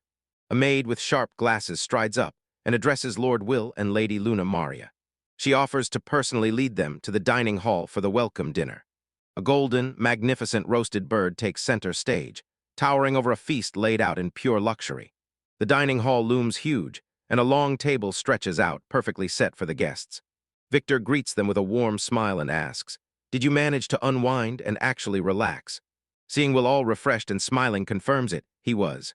A maid hustles Will straight to his seat at the grand dining table. Karen beams and practically brags that Will is sitting right beside her. Luna Maria sits on the far side, and her face gives away absolutely nothing.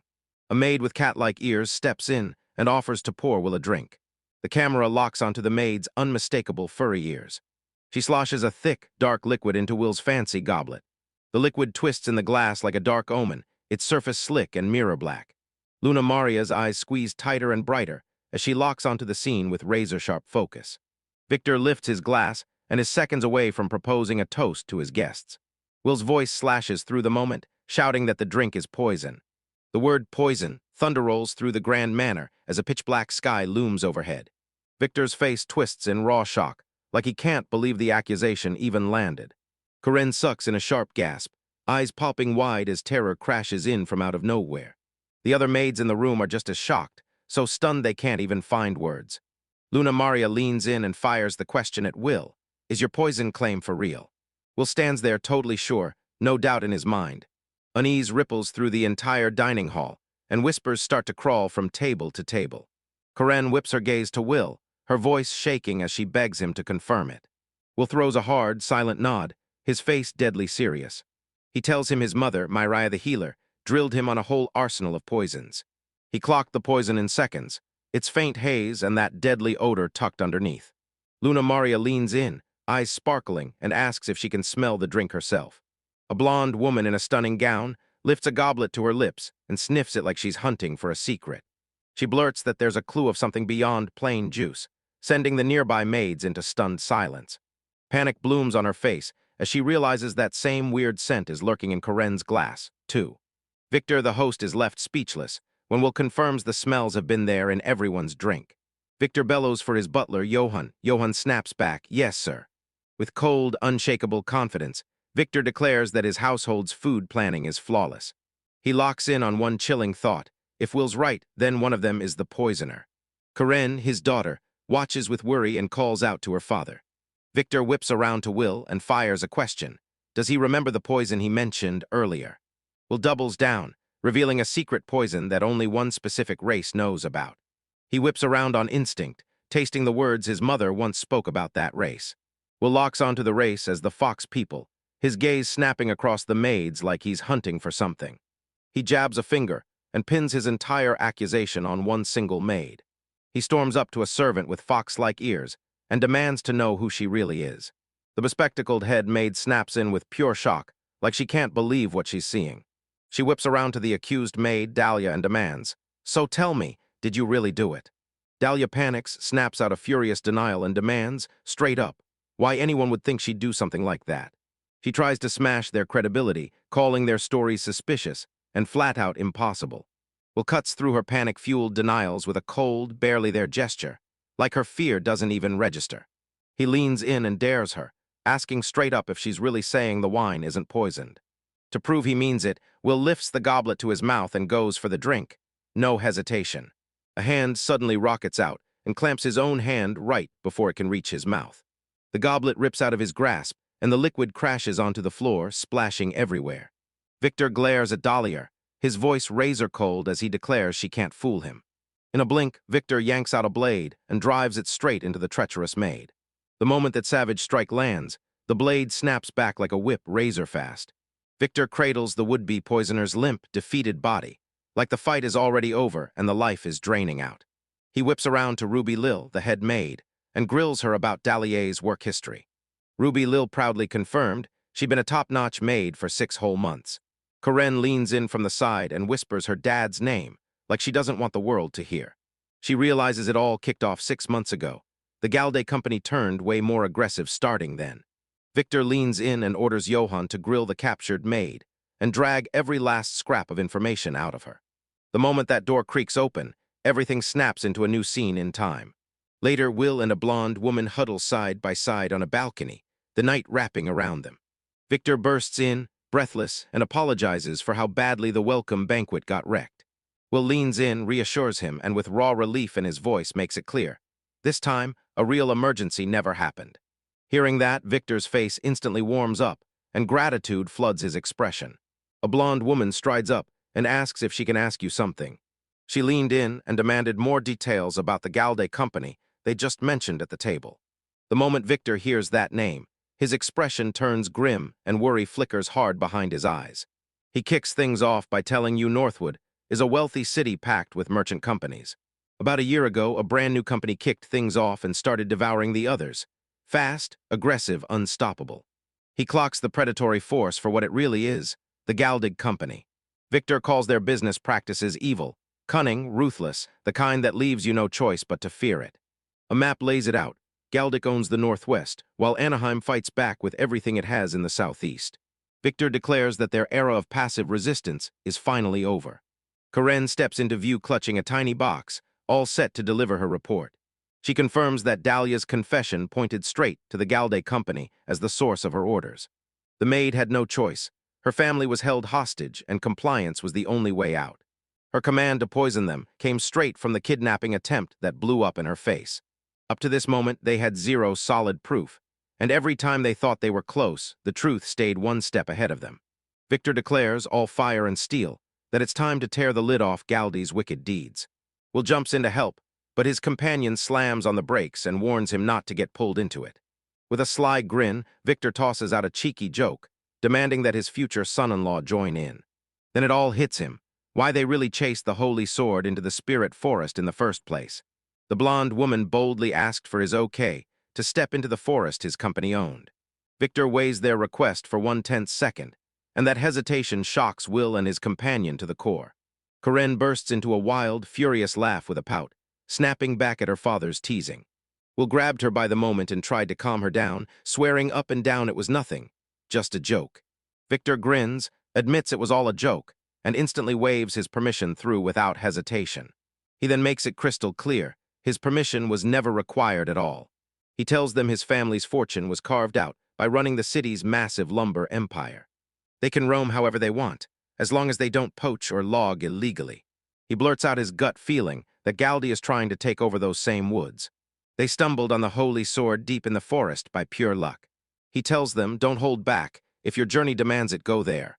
With fresh fire in their hearts, Will and the blonde woman eagerly snap up his blessing. Victor admits that little speech was his humble shot at lighting a fire under them for the quest. Then he turns to Will and bluntly asks if he truly believes he can yank the legendary sword out of existence. Will cracks that he doesn't carry any hero's mark at all. He's just obeying a divine revelation. Karen and her friends slam their full belief behind Will, swearing he's their hero. Victor watches their unshakable faith and iron will, yet even they sweat and tremble under the praise. He grins and admits their hope is contagious, then leans in to ask if Will is really planning to split tomorrow. Will locks in his plan, he'll rest tonight, then at dawn they'll kick off the real quest. Karen yanks Will's arm hard, practically vibrating with excitement as the celebration is about to start. Stunned by her boldness, her father slams down a rule. She's not allowed to leave home for a while. Karen shuts him down and steps in to guide Will herself, promising she'll be there to witness his triumph firsthand. The blonde woman glares hard, totally fed up with Karen's possessive ways. She swears she'll sleep right beside Will to keep him warm, but Karen shuts that down fast. Two girls lock eyes, and sparks of rivalry crackle in the air between them. Karen dares her to a game of chess, and the whole thing gets decided right there. Winner takes it all. Later that night, the two girls finally fall asleep side by side, tucked in together in the same bed. Will stands alone by the window, his eyes locked on the full moon like it's telling him secrets. Elsewhere, this brutish man unleashes a savage roar, then hurls himself into a rage that shatters a window. Master Gullad snaps the silence in place, shutting down a terrified subordinate the moment they dare to talk back. The subordinate screams his master's name, pure terror swallowing every word. Galdi seethes because they were this close to wiping out the Anaheim family. He screams that their screw-up ruined everything. Poisoning or kidnapping was supposed to happen, and now his time's gone. A subordinate rages that their failure wasn't their fault. It was the Anaheim family's terrifying bodyguard standing in their way. Galdo spins around again, fury still slamming through him like a storm he can't control. A hooded stranger lurks in the dark, and from the shadows it speaks directly to him. That figure sparks a memory in Galda of all the hard work and teamwork they've poured into trying to seize the city. Galde nods, smirks, and promises he'll pay back every last coin, double it, with interest piled on top. He stomps across the room and charges straight for a small, ornate wooden box. The box snaps open, and there it is, a strange whistle carved so intricately it looks almost alive. With a thunderous crash, he drives the lid down and slams the box shut. Galdi raises the giant's whistle high, and you can practically feel the crushing price he paid for it. Beneath the very same full moon, the forest comes alive with eerie glowing lights swirling in the dark. A lantern burns bright, slicing through the suffocating dark like a blade of hope. A hooded figure drops to one knee in a clearing, finally reaching their destination. In the pitch-black forest, a twig shatters with a brutal crack beneath some unseen footstep. A hooded stranger slips through the bushes like a ghost, rustling the leaves while a tiny lantern flickers in their hand. Kneeling in front of that glowing sword half buried in stone, the figure can't help but wonder, how long has it really been since a human last showed up? The story flips viewpoints, and suddenly you're watching a young man and woman stride through sun-drenched woods. Two tiny birds huddle on a branch, quietly staring at the peaceful forest like they're taking in a secret world. He tilts his head up, and the sun blasts through a gap in the thick forest canopy, burning bright like a spotlight. Will, the young man, spots the sun blazing high in the sky and realizes they've already trekked for ages. Maria, his companion, stays totally calm and tells him the truth. Even seasoned travelers need half a day to reach their destination. Between the trees, she swears they're closing in on the holy sword any moment now. Eyes shut tight, she claims she can feel a sacred aura surging in power, getting stronger by the second. Balancing on top of that giant root, Will whirls around fast, nerves crashing and worries they've somehow gotten lost. Maria steadies him, swearing that if they keep heading this way, they'll reach the sword for sure. Will can't believe it. She can sense things like that, and it blows his mind. As they keep moving, he can't help but gush about how the forest feels both breathtaking and full of secrets. Maria nods in agreement, saying the whole place feels calm, quiet in the best way, like it's soothing her to the core. Her calm observation shatters the moment. Will erupts into sudden, uncontrollable laughter.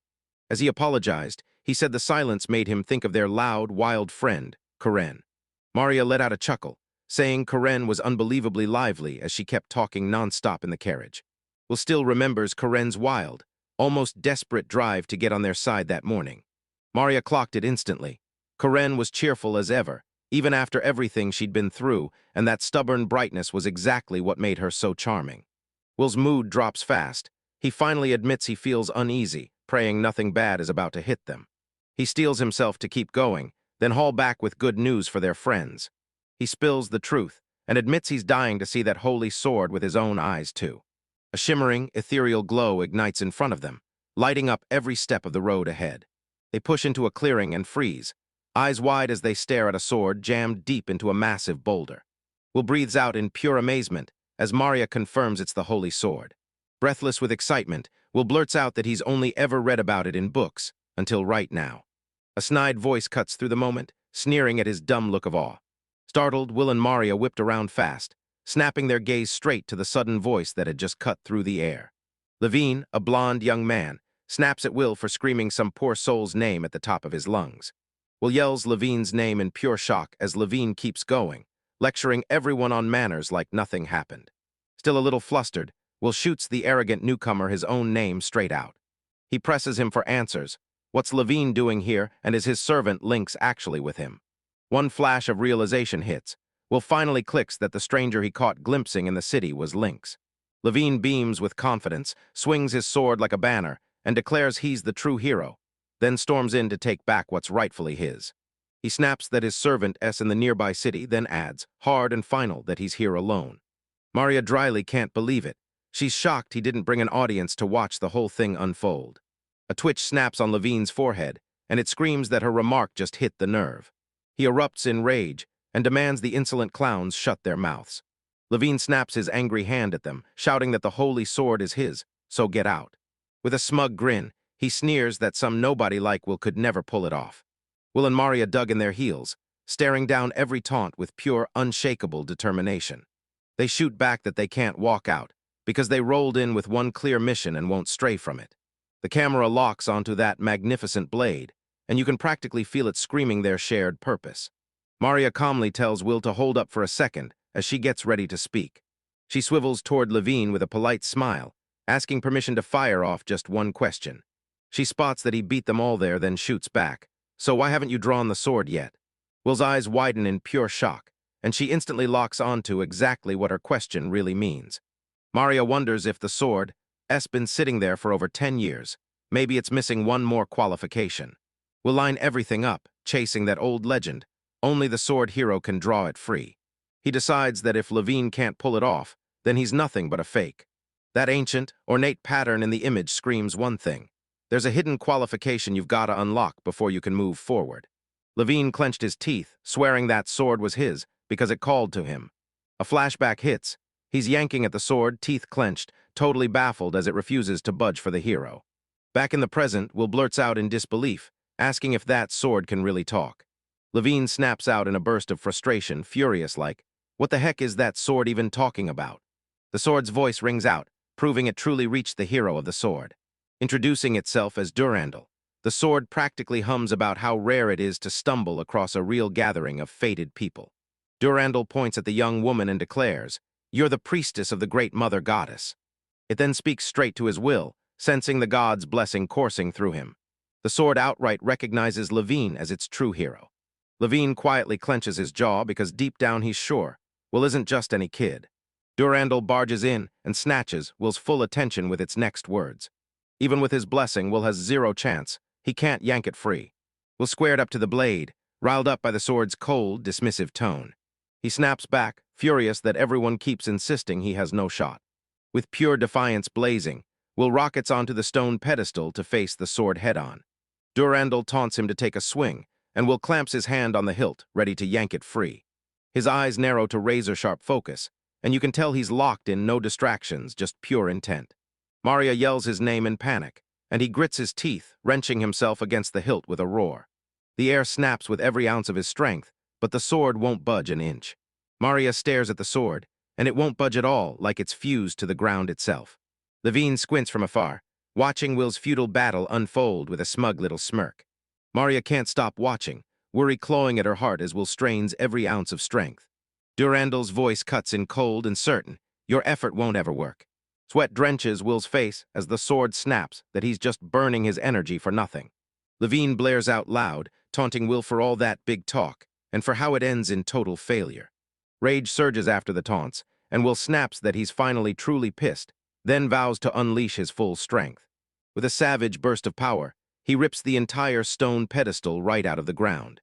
Levine and Maria stand frozen, totally stunned, like their faces just got hit by the impossible. Will clings to the boulder, the sword jammed in tight, and when it starts to wobble he blurts, "Oops." The crowd just gapes in stunned silence, like they can't even process what they've witnessed. Levine can't believe it. The freak yanked the whole pedestal out with strength so absurd it feels unreal. A brutal boulder hammers back to the earth with a deafening thud that rattles everything. Panting admits it, this sword's power hits like a curse, too heavy to carry even for him. Maria can only gush that the feat are incredible, but Will looks like he's not fully convinced. Durandal's voice cuts in like a bell, saying this has never happened, not once before. Will shoots out a sheepish apology for losing his temper, but Durandal shuts him down. No one could have predicted any of this. The sword lays it all out. This event is the key to the truth, and you can't wield it without the hero's mark. It tells Levine his failure isn't bad luck at all. It's his own immaturity and the messy personal trouble he's been dodging. We're gonna demand answers. Why couldn't Levine, the rightful owner, grab the sword? Levine stands alone, and the sword's words crush down on his shoulders like a living weight. Durandal snaps that if Levine grabs Durandal right now, it'll seal his doom, straight to his death. Will tells Maria he figured out the truth himself. As they clash blades, he remembers the insecurity radiating off Levine like a dark storm. Maria can't even believe her eyes because Levine is usually all pride, loud mouth, and non-stop swagger. This feels totally out of character. Will stared at Levine, lost in thought, trying to figure out what makes a real hero. Suddenly, the ground under their feet erupts with violent rumbles. Instinct snaps into action as he grabs his companions and yanks them into a fierce, protective hug, right as the world starts to shake. Levine stared in shock as the alarm blared, shouting like it had to know what that was. A brutal earthquake rips through the forest, blasting everything into chaos and making a dark-haired young man and his companion jump in terror. The ground stills fast, and Luna Maria turns to Will with a grateful smile, thanking him for keeping her safe. From the holy sword locked inside the nearby stone, a deep, thunderous voice rips into the air and starts talking. Durandal's blade speaks up to the hero, the priestess, and the child of gods, blasting a warning straight at them. Suddenly, Durandal snaps awake, sensing an ancient evil stirring after eons of sleep. This sinister force has turned its sights on the nearby city, and it's about to strike for real. In Northwood City, emergency bells shriek from a towering height, clanging like the sky is screaming. A guard sprinted along the battlements, eyes blazing with urgency as she blasted the alarm. Panicked citizens scatter through the streets, desperate to outrun the danger bursting in from the east forest. A young girl shrieks in pure terror as she gets trapped right in the middle of the chaos, exploding everywhere. 3 adventurers leaned on the city walls and watched disaster rip through the world outside, safe for now. A city official blasts orders at the top of his lungs. Every single resident has to sprint to the central shelter right now. A grim look set in his face as another guy lingered in the doorway, staring right at him. A battle-scarred commander stares in disbelief, asking why monsters would suddenly smash into their peaceful city. He can't stop replaying the ancient legend, the holy war where the gods crashed against the demon king. Bursting out of the forest, the Cyclops crawls into view, followed by a terrifying horde of one-eyed giants. Brutish monsters smash through the trees, their massive, power-built bodies thundering closer with every step. On the wall, the soldier briskly reports to her captain that the city's evacuation is finally done. The captain stares in disbelief. Those giants are massive, almost 10 meters tall, and they're everywhere. The soldier snaps a sharp salute, and that's the confirmation that the city's troops have been gathered and lined up too, successfully. The captain reads the report and dark certainty settles in. He clenches himself, bracing for the battle that's about to explode. Archers perched on the ramparts are ordered to draw back and loose their arrows at the charging giants. Foot soldiers and cavalry are ordered to smash around the giants' sides, ripping up their advance before it even gets going. The commander surges to the front, roaring at his troops that they can't let the giants anywhere near those walls. The Northwood Guards stride straight ahead, ready to smash the monstrous threat head-on. He fires off the reminder. This city's safety hangs on their honor as guards. One lone soldier snaps to stillness, frozen in pure terror under the giant's single, unblinking eye. The giant whips its head around, and that icy gaze snaps onto a brand-new target. The city's commander jolts upward, and horror slams across his face like a punch. The giant's massive hand clamps down on the commander, squeezing him without mercy. The monster's eye burns with icy, destructive fury as it crushes its victim like nothing. A mounted knight comes crashing in, snatching the frozen soldier away from the exact same grim fate. The rescued soldier stammers out his thanks, and the knight itself roars back at his foolishness. She tells him to strike smart, use his mobility and keep his distance, because those giants are slow but brutally powerful. Up on the wall, the archer captain tightens his grip and raises the moment. He's about to shout the order to fire. He barks at his archers to fire a blazing volley of arrows at the giants charging in. Arrows rain down on the giant, but they skitter off that brutal hide like they're hitting stone, doing zero damage. The giant glares harder, not wounded, just furious at the useless attack. The commander seethes as he realizes the giant's hide is so tough nothing can pierce it. He panics and barks orders for his troops to fall back from that unstoppable monster. There's no way through it. The giant rockets a massive, ripped-up tree straight at the city's defenses. The projectile crashes into the wall with a thunderous hit, and the stone explodes into rubble the moment it lands. The impact detonates with a thunderous blast, ripping a chunk straight out of the wall. Soldiers get knocked off their feet as smoke billows and debris whips through the air. Another giant yanks a tree clean out of the ground with its bare hands, effortless, brutal, and terrifying. It strains, ready to unleash yet another brutal projectile on the city. Crack after crack of snapping wood rang out as it hefted its rough, makeshift weapon. A soldier's throat rips open with a warning as the next attack starts to roar into motion. A massive ballista bolt tears through the sky out of nowhere, slamming straight into a giant. The siege weapon operators spot the impact, right on target, cracking their colossal prize in one brutal direct hit. The impaled giant staggers back and slams hard into the ground. The soldiers erupt in cheers, basking in their tiny win as they bring the giant crashing down. A subordinate rushes in and reports the mission's success to his grim-faced commander. The commander barks that every heavy crossbow gets hauled to the threatened east wall, no exceptions. He grimly wonders how much longer they can keep those terrifying, power-swinging foes at bay. A thunderous voice booms an incantation, summoning the blazing flame of the Red Lotus. A massive fireball detonates in the sky, swallowing another giant whole in a thunderous blaze. The giant thrashes in pure agony as those magical flames swallow it whole. In the middle of the chaos, the giant slams his foot down and crushes a soldier's helmet like it's nothing. A shattered helmet rests on the ground, proof of the giant's terrifying strength. A blonde warrior rockets through the air, unleashing a savage battle cry that shakes the whole battlefield. Her face turns into pure determination as she explodes into her attack. She snaps a brutal kick into the giant's head from the side. She smirks as she realizes the giant's skin is even tougher than it looks. Right beside them, a tiny hooded cleric drops to his knees beside the battered commander. A soft, glowing light spills from her hands as she unleashes healing magic. She flashes a thumbs up and grins, telling the grateful commander that he's finally healed. The commander turns toward his mysterious saviors, still completely stunned. He leaned in and demanded their names, and sweat dripped down his brow as panic rose. The mage points to him and declares, "You're the hero of the sword's party." She points out that other adventurers have already stepped up too, volunteering to help defend the city. The commander leans forward and demands, "Where's the great sword hero?" The city's defenders keep throwing themselves into a desperate brawl, holding back the colossal horde crushing in from below. The mage quickly blurts out an apology, saying the hero isn't with them right now. She rallies the troops, pushing them to link up and stand together to defend the city. The fight doesn't stop. Soldiers keep throwing themselves into the chaos, battling impossible odds. Behind her fearless grin in public, the mage buries a crushing fear for her master where only her heart can feel it. She can't shake the thought that he's never once disappeared from the party without saying goodbye first. A soldier bursts out one last scream as the enemy finally swarms him and swallows him whole. Her mind races across the endless land, demanding to know where Master Levine disappeared to. Deep in the wild, Will sprints through the forest with Luna Maria cradled in his arms. Levine hammers his legs just to keep up, stunned by Will's insane speed as he sprints while hauling someone. Will checks on Luna Maria, and she snaps at him to rush there right now, no delays. His face tightens with pure resolve as he locks in on their destination.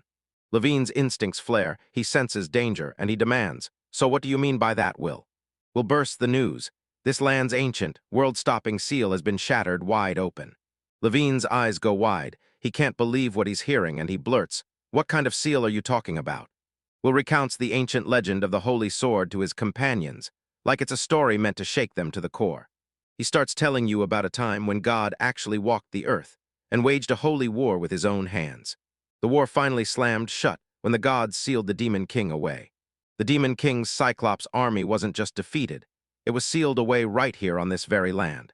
The three companions stare ahead, faces set with grim certainty about what's really going on. Levine smirks at Will and taunts him for breaking the seal, like he knows it happened the moment he pulled that sword. He blurts out a quick, shaky denial.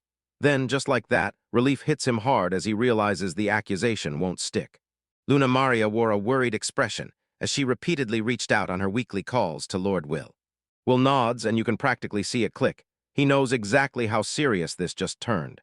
Levine demands they turn back to the city right now so they can help immediately. Will's torn to pieces. He knows he could soar back alone, but he refuses to leave them behind. Luna Maria tells him, "Do whatever you want," and fully trusts his judgment. Will whips around to Levine, pleading for a favor that could finally smash their dilemma into pieces. With the city calling like a siren, Will hurries to Levine and lays out a bold plan to get back fast. She shuts his idea down on the spot, scoffing like it's ridiculous and totally unimpressive. Levine makes it clear, he's basically asking her to babysit.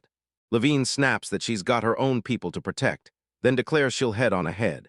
Thwarted by fate, Will clenched his fists and cooked up a brand new plan, stealing the strategy right from Mother Maria's trial. As Will stretches, a baffled Luna Maria leans in and asks what strategy he's talking about. He bends in close and whispers the whole plan straight into Luna Maria's ear. Levine blurts out in total disbelief, grilling Will. Like, can you really keep running with someone on your back and still have the stamina?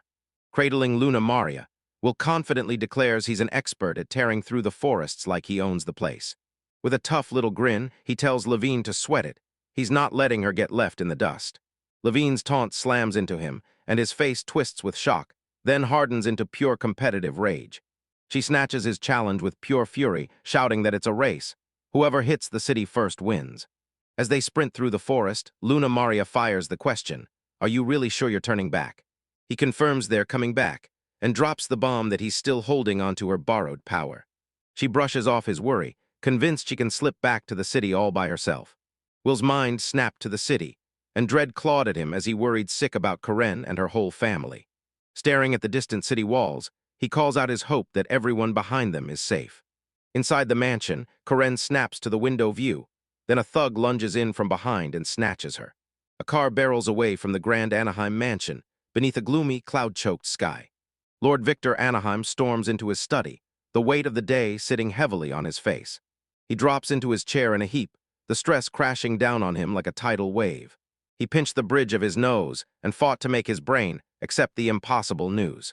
A teacup suddenly clatters out of his hand, and you can practically see the shock and disbelief hit him like a punch. He can't stop thinking about how insane it is that giants could ever come pouring in from that east forest nearby. These disasters feel wired together. There's no way he can chalk it up to coincidence anymore. A sharp knock slams through the door, ripping him out of his dark spiral and forcing him to question the attack's real purpose. Johann the butler strides into the study and bows low, addressing his lord with sharp, formal respect. Johann catches the lord's attention and bluntly tells him the carriage is ready right now for their instant escape. Lord Victor nods along, and he leans in hard, telling Johann to move fast before it all falls apart. He fires off a question about his daughter, and Johann nods, saying every last servant has already fled to safety. A soft smile of relief blooms across his face as he blurts out how grateful he is that she's safe. A mocking voice snaps through his words, instantly shattering the tiny bit of relief he'd just grabbed. The thug lays out Karen's capture and crows, like it spared him a whole mountain of trouble. Victor and Johann explode with disbelief and rage when this terrible turn of events hits them. In the full scene, The captor grips Karen hostage and drags the terror through that lavish hallway. Victor roars his daughter's name as the captor snaps a warning. Don't you dare move. Tears pour down Karen's face as she chokes out an apology to her father. The captor digs a razor-sharp blade into her throat, squeezing the danger tighter with every second. Victor tightens his fist so hard it looks like rage is trapped in his chest, staring straight at a mask of helplessness. With his hands up in surrender, he finally gives in and vows to do exactly what the captor demands. He demands they free his daughter from the Galda Company's clutches. The captor shoots a menacing look at Victor, and that glare confirms what Victor feared all along. He's not on the same side. A brand new, towering armored figure crashes into view in the doorway, and the whole room feels it. Johan lunges in front of his lord, shielding him with everything he's got, ready to fight off anything that comes. The captor grins and admits he's here to take Victor with him. He adds that Gald also wants Karen to come along with them. He cruelly clamps onto Karen's chin, his thumb digging hard into her delicate cheek. He sneers that she and Will are going to drag them through the worst ordeal imaginable. In a flash of pure rebellion, Karen clamps down hard on his finger. The captor yelps in agony and shock, yelling that she bit him. Fury exploding in him, he swings his hand to smash her down for defying him. Victor bellows his butler's name at the top of his lungs, panicking and begging him to step in and stop what's happening. Johan explodes into action, a full-speed blur as he lunges straight ahead. He slams a brutal hand chop into the captor's arm, and the whole attack grinds to a stop. Johan's brutal strike lands, and the captor screams in raw agony as his arm gives out. He stumbles back hard, the sword slipping in his weakening grip as balance finally betrays him. Victor's eyes blow wide with shock as his butler steps in, sudden, sharp, and instantly stopping the damage. Johan's face hardens into a grim mask as he drives his move to completion. The blow hits like a thunderclap, and the captor rockets backward across the room. A fresh, far more dangerous presence lurks nearby, watching everything play out with a calm, wicked amusement.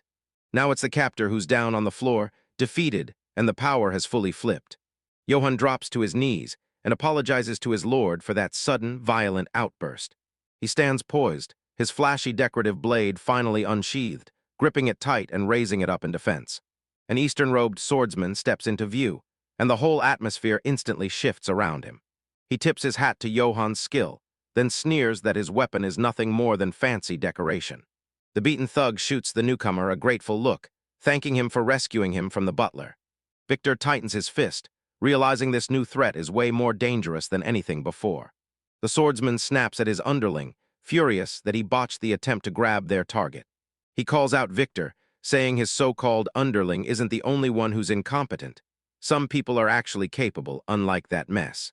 Hand clamped on his katana, he snarls that he'll kill Victor the second he tries to resist.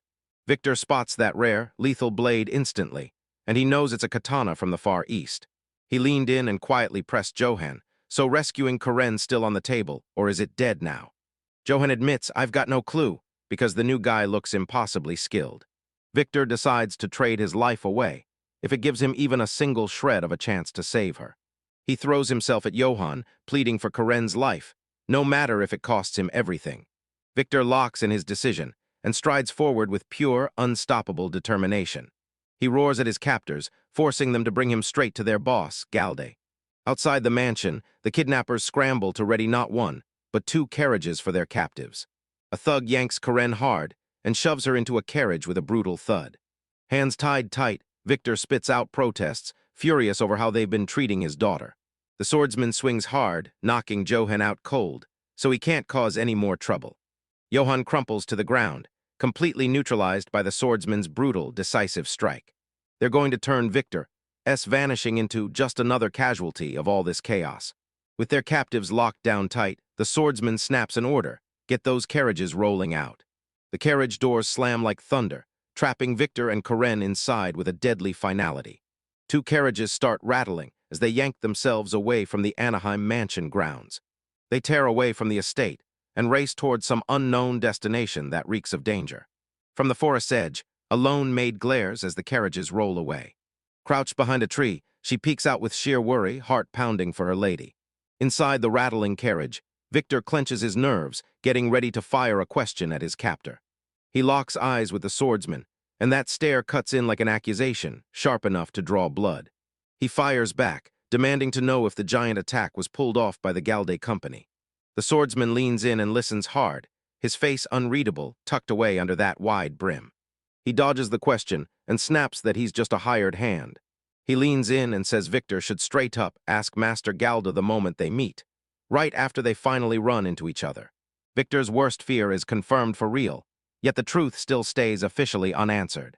In the other carriage, Karen huddles right up against her bound father, clinging close like she's afraid the world will rip him away.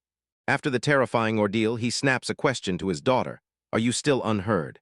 He drops to apologize to her, swallowing the blame whole for getting outplayed by their enemies.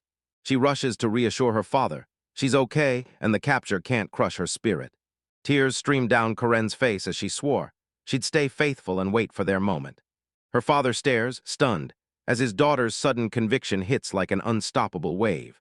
A flicker of hope lights up the man's face as he takes in her words. Then he leans in and asks her straight up if she really believes in that young boy and his hooded sidekick. Fueled by her faith, the father refuses to quit, because if she won't lose hope, neither will he. Miles away, like her call just yanked his soul, Will screeches to a sudden stop, still clutching Luna Maria. His feet slam to a sudden stop, right in the middle of the forest path. Clutching his companion, Will's smile drops. His instincts scream that something's terribly wrong. Luna Maria, alarmed by his sudden stop, blurts, "What's wrong?" He snaps his head up, saying it felt like someone had just shouted his name. Nearby, the blonde warrior Levine hammers her palm into a tree trunk, spent and out of breath. Breathing hard, she jabs Will, taunting him, asking if he's already running out of breath. The warrior sprints with every ounce of strength, straining just to keep up. She throws out a dramatic pose, swears she's overflowing with energy, then barrels in, using pure bravado to push through. Will's expression hardens. One nervous bead of sweat slides down his focused face as the moment hits. He snaps that something feels terribly wrong and pushes them to move faster, right now. His premonition comes true. Some giant beast unleashes a rampage through the city of Northwood.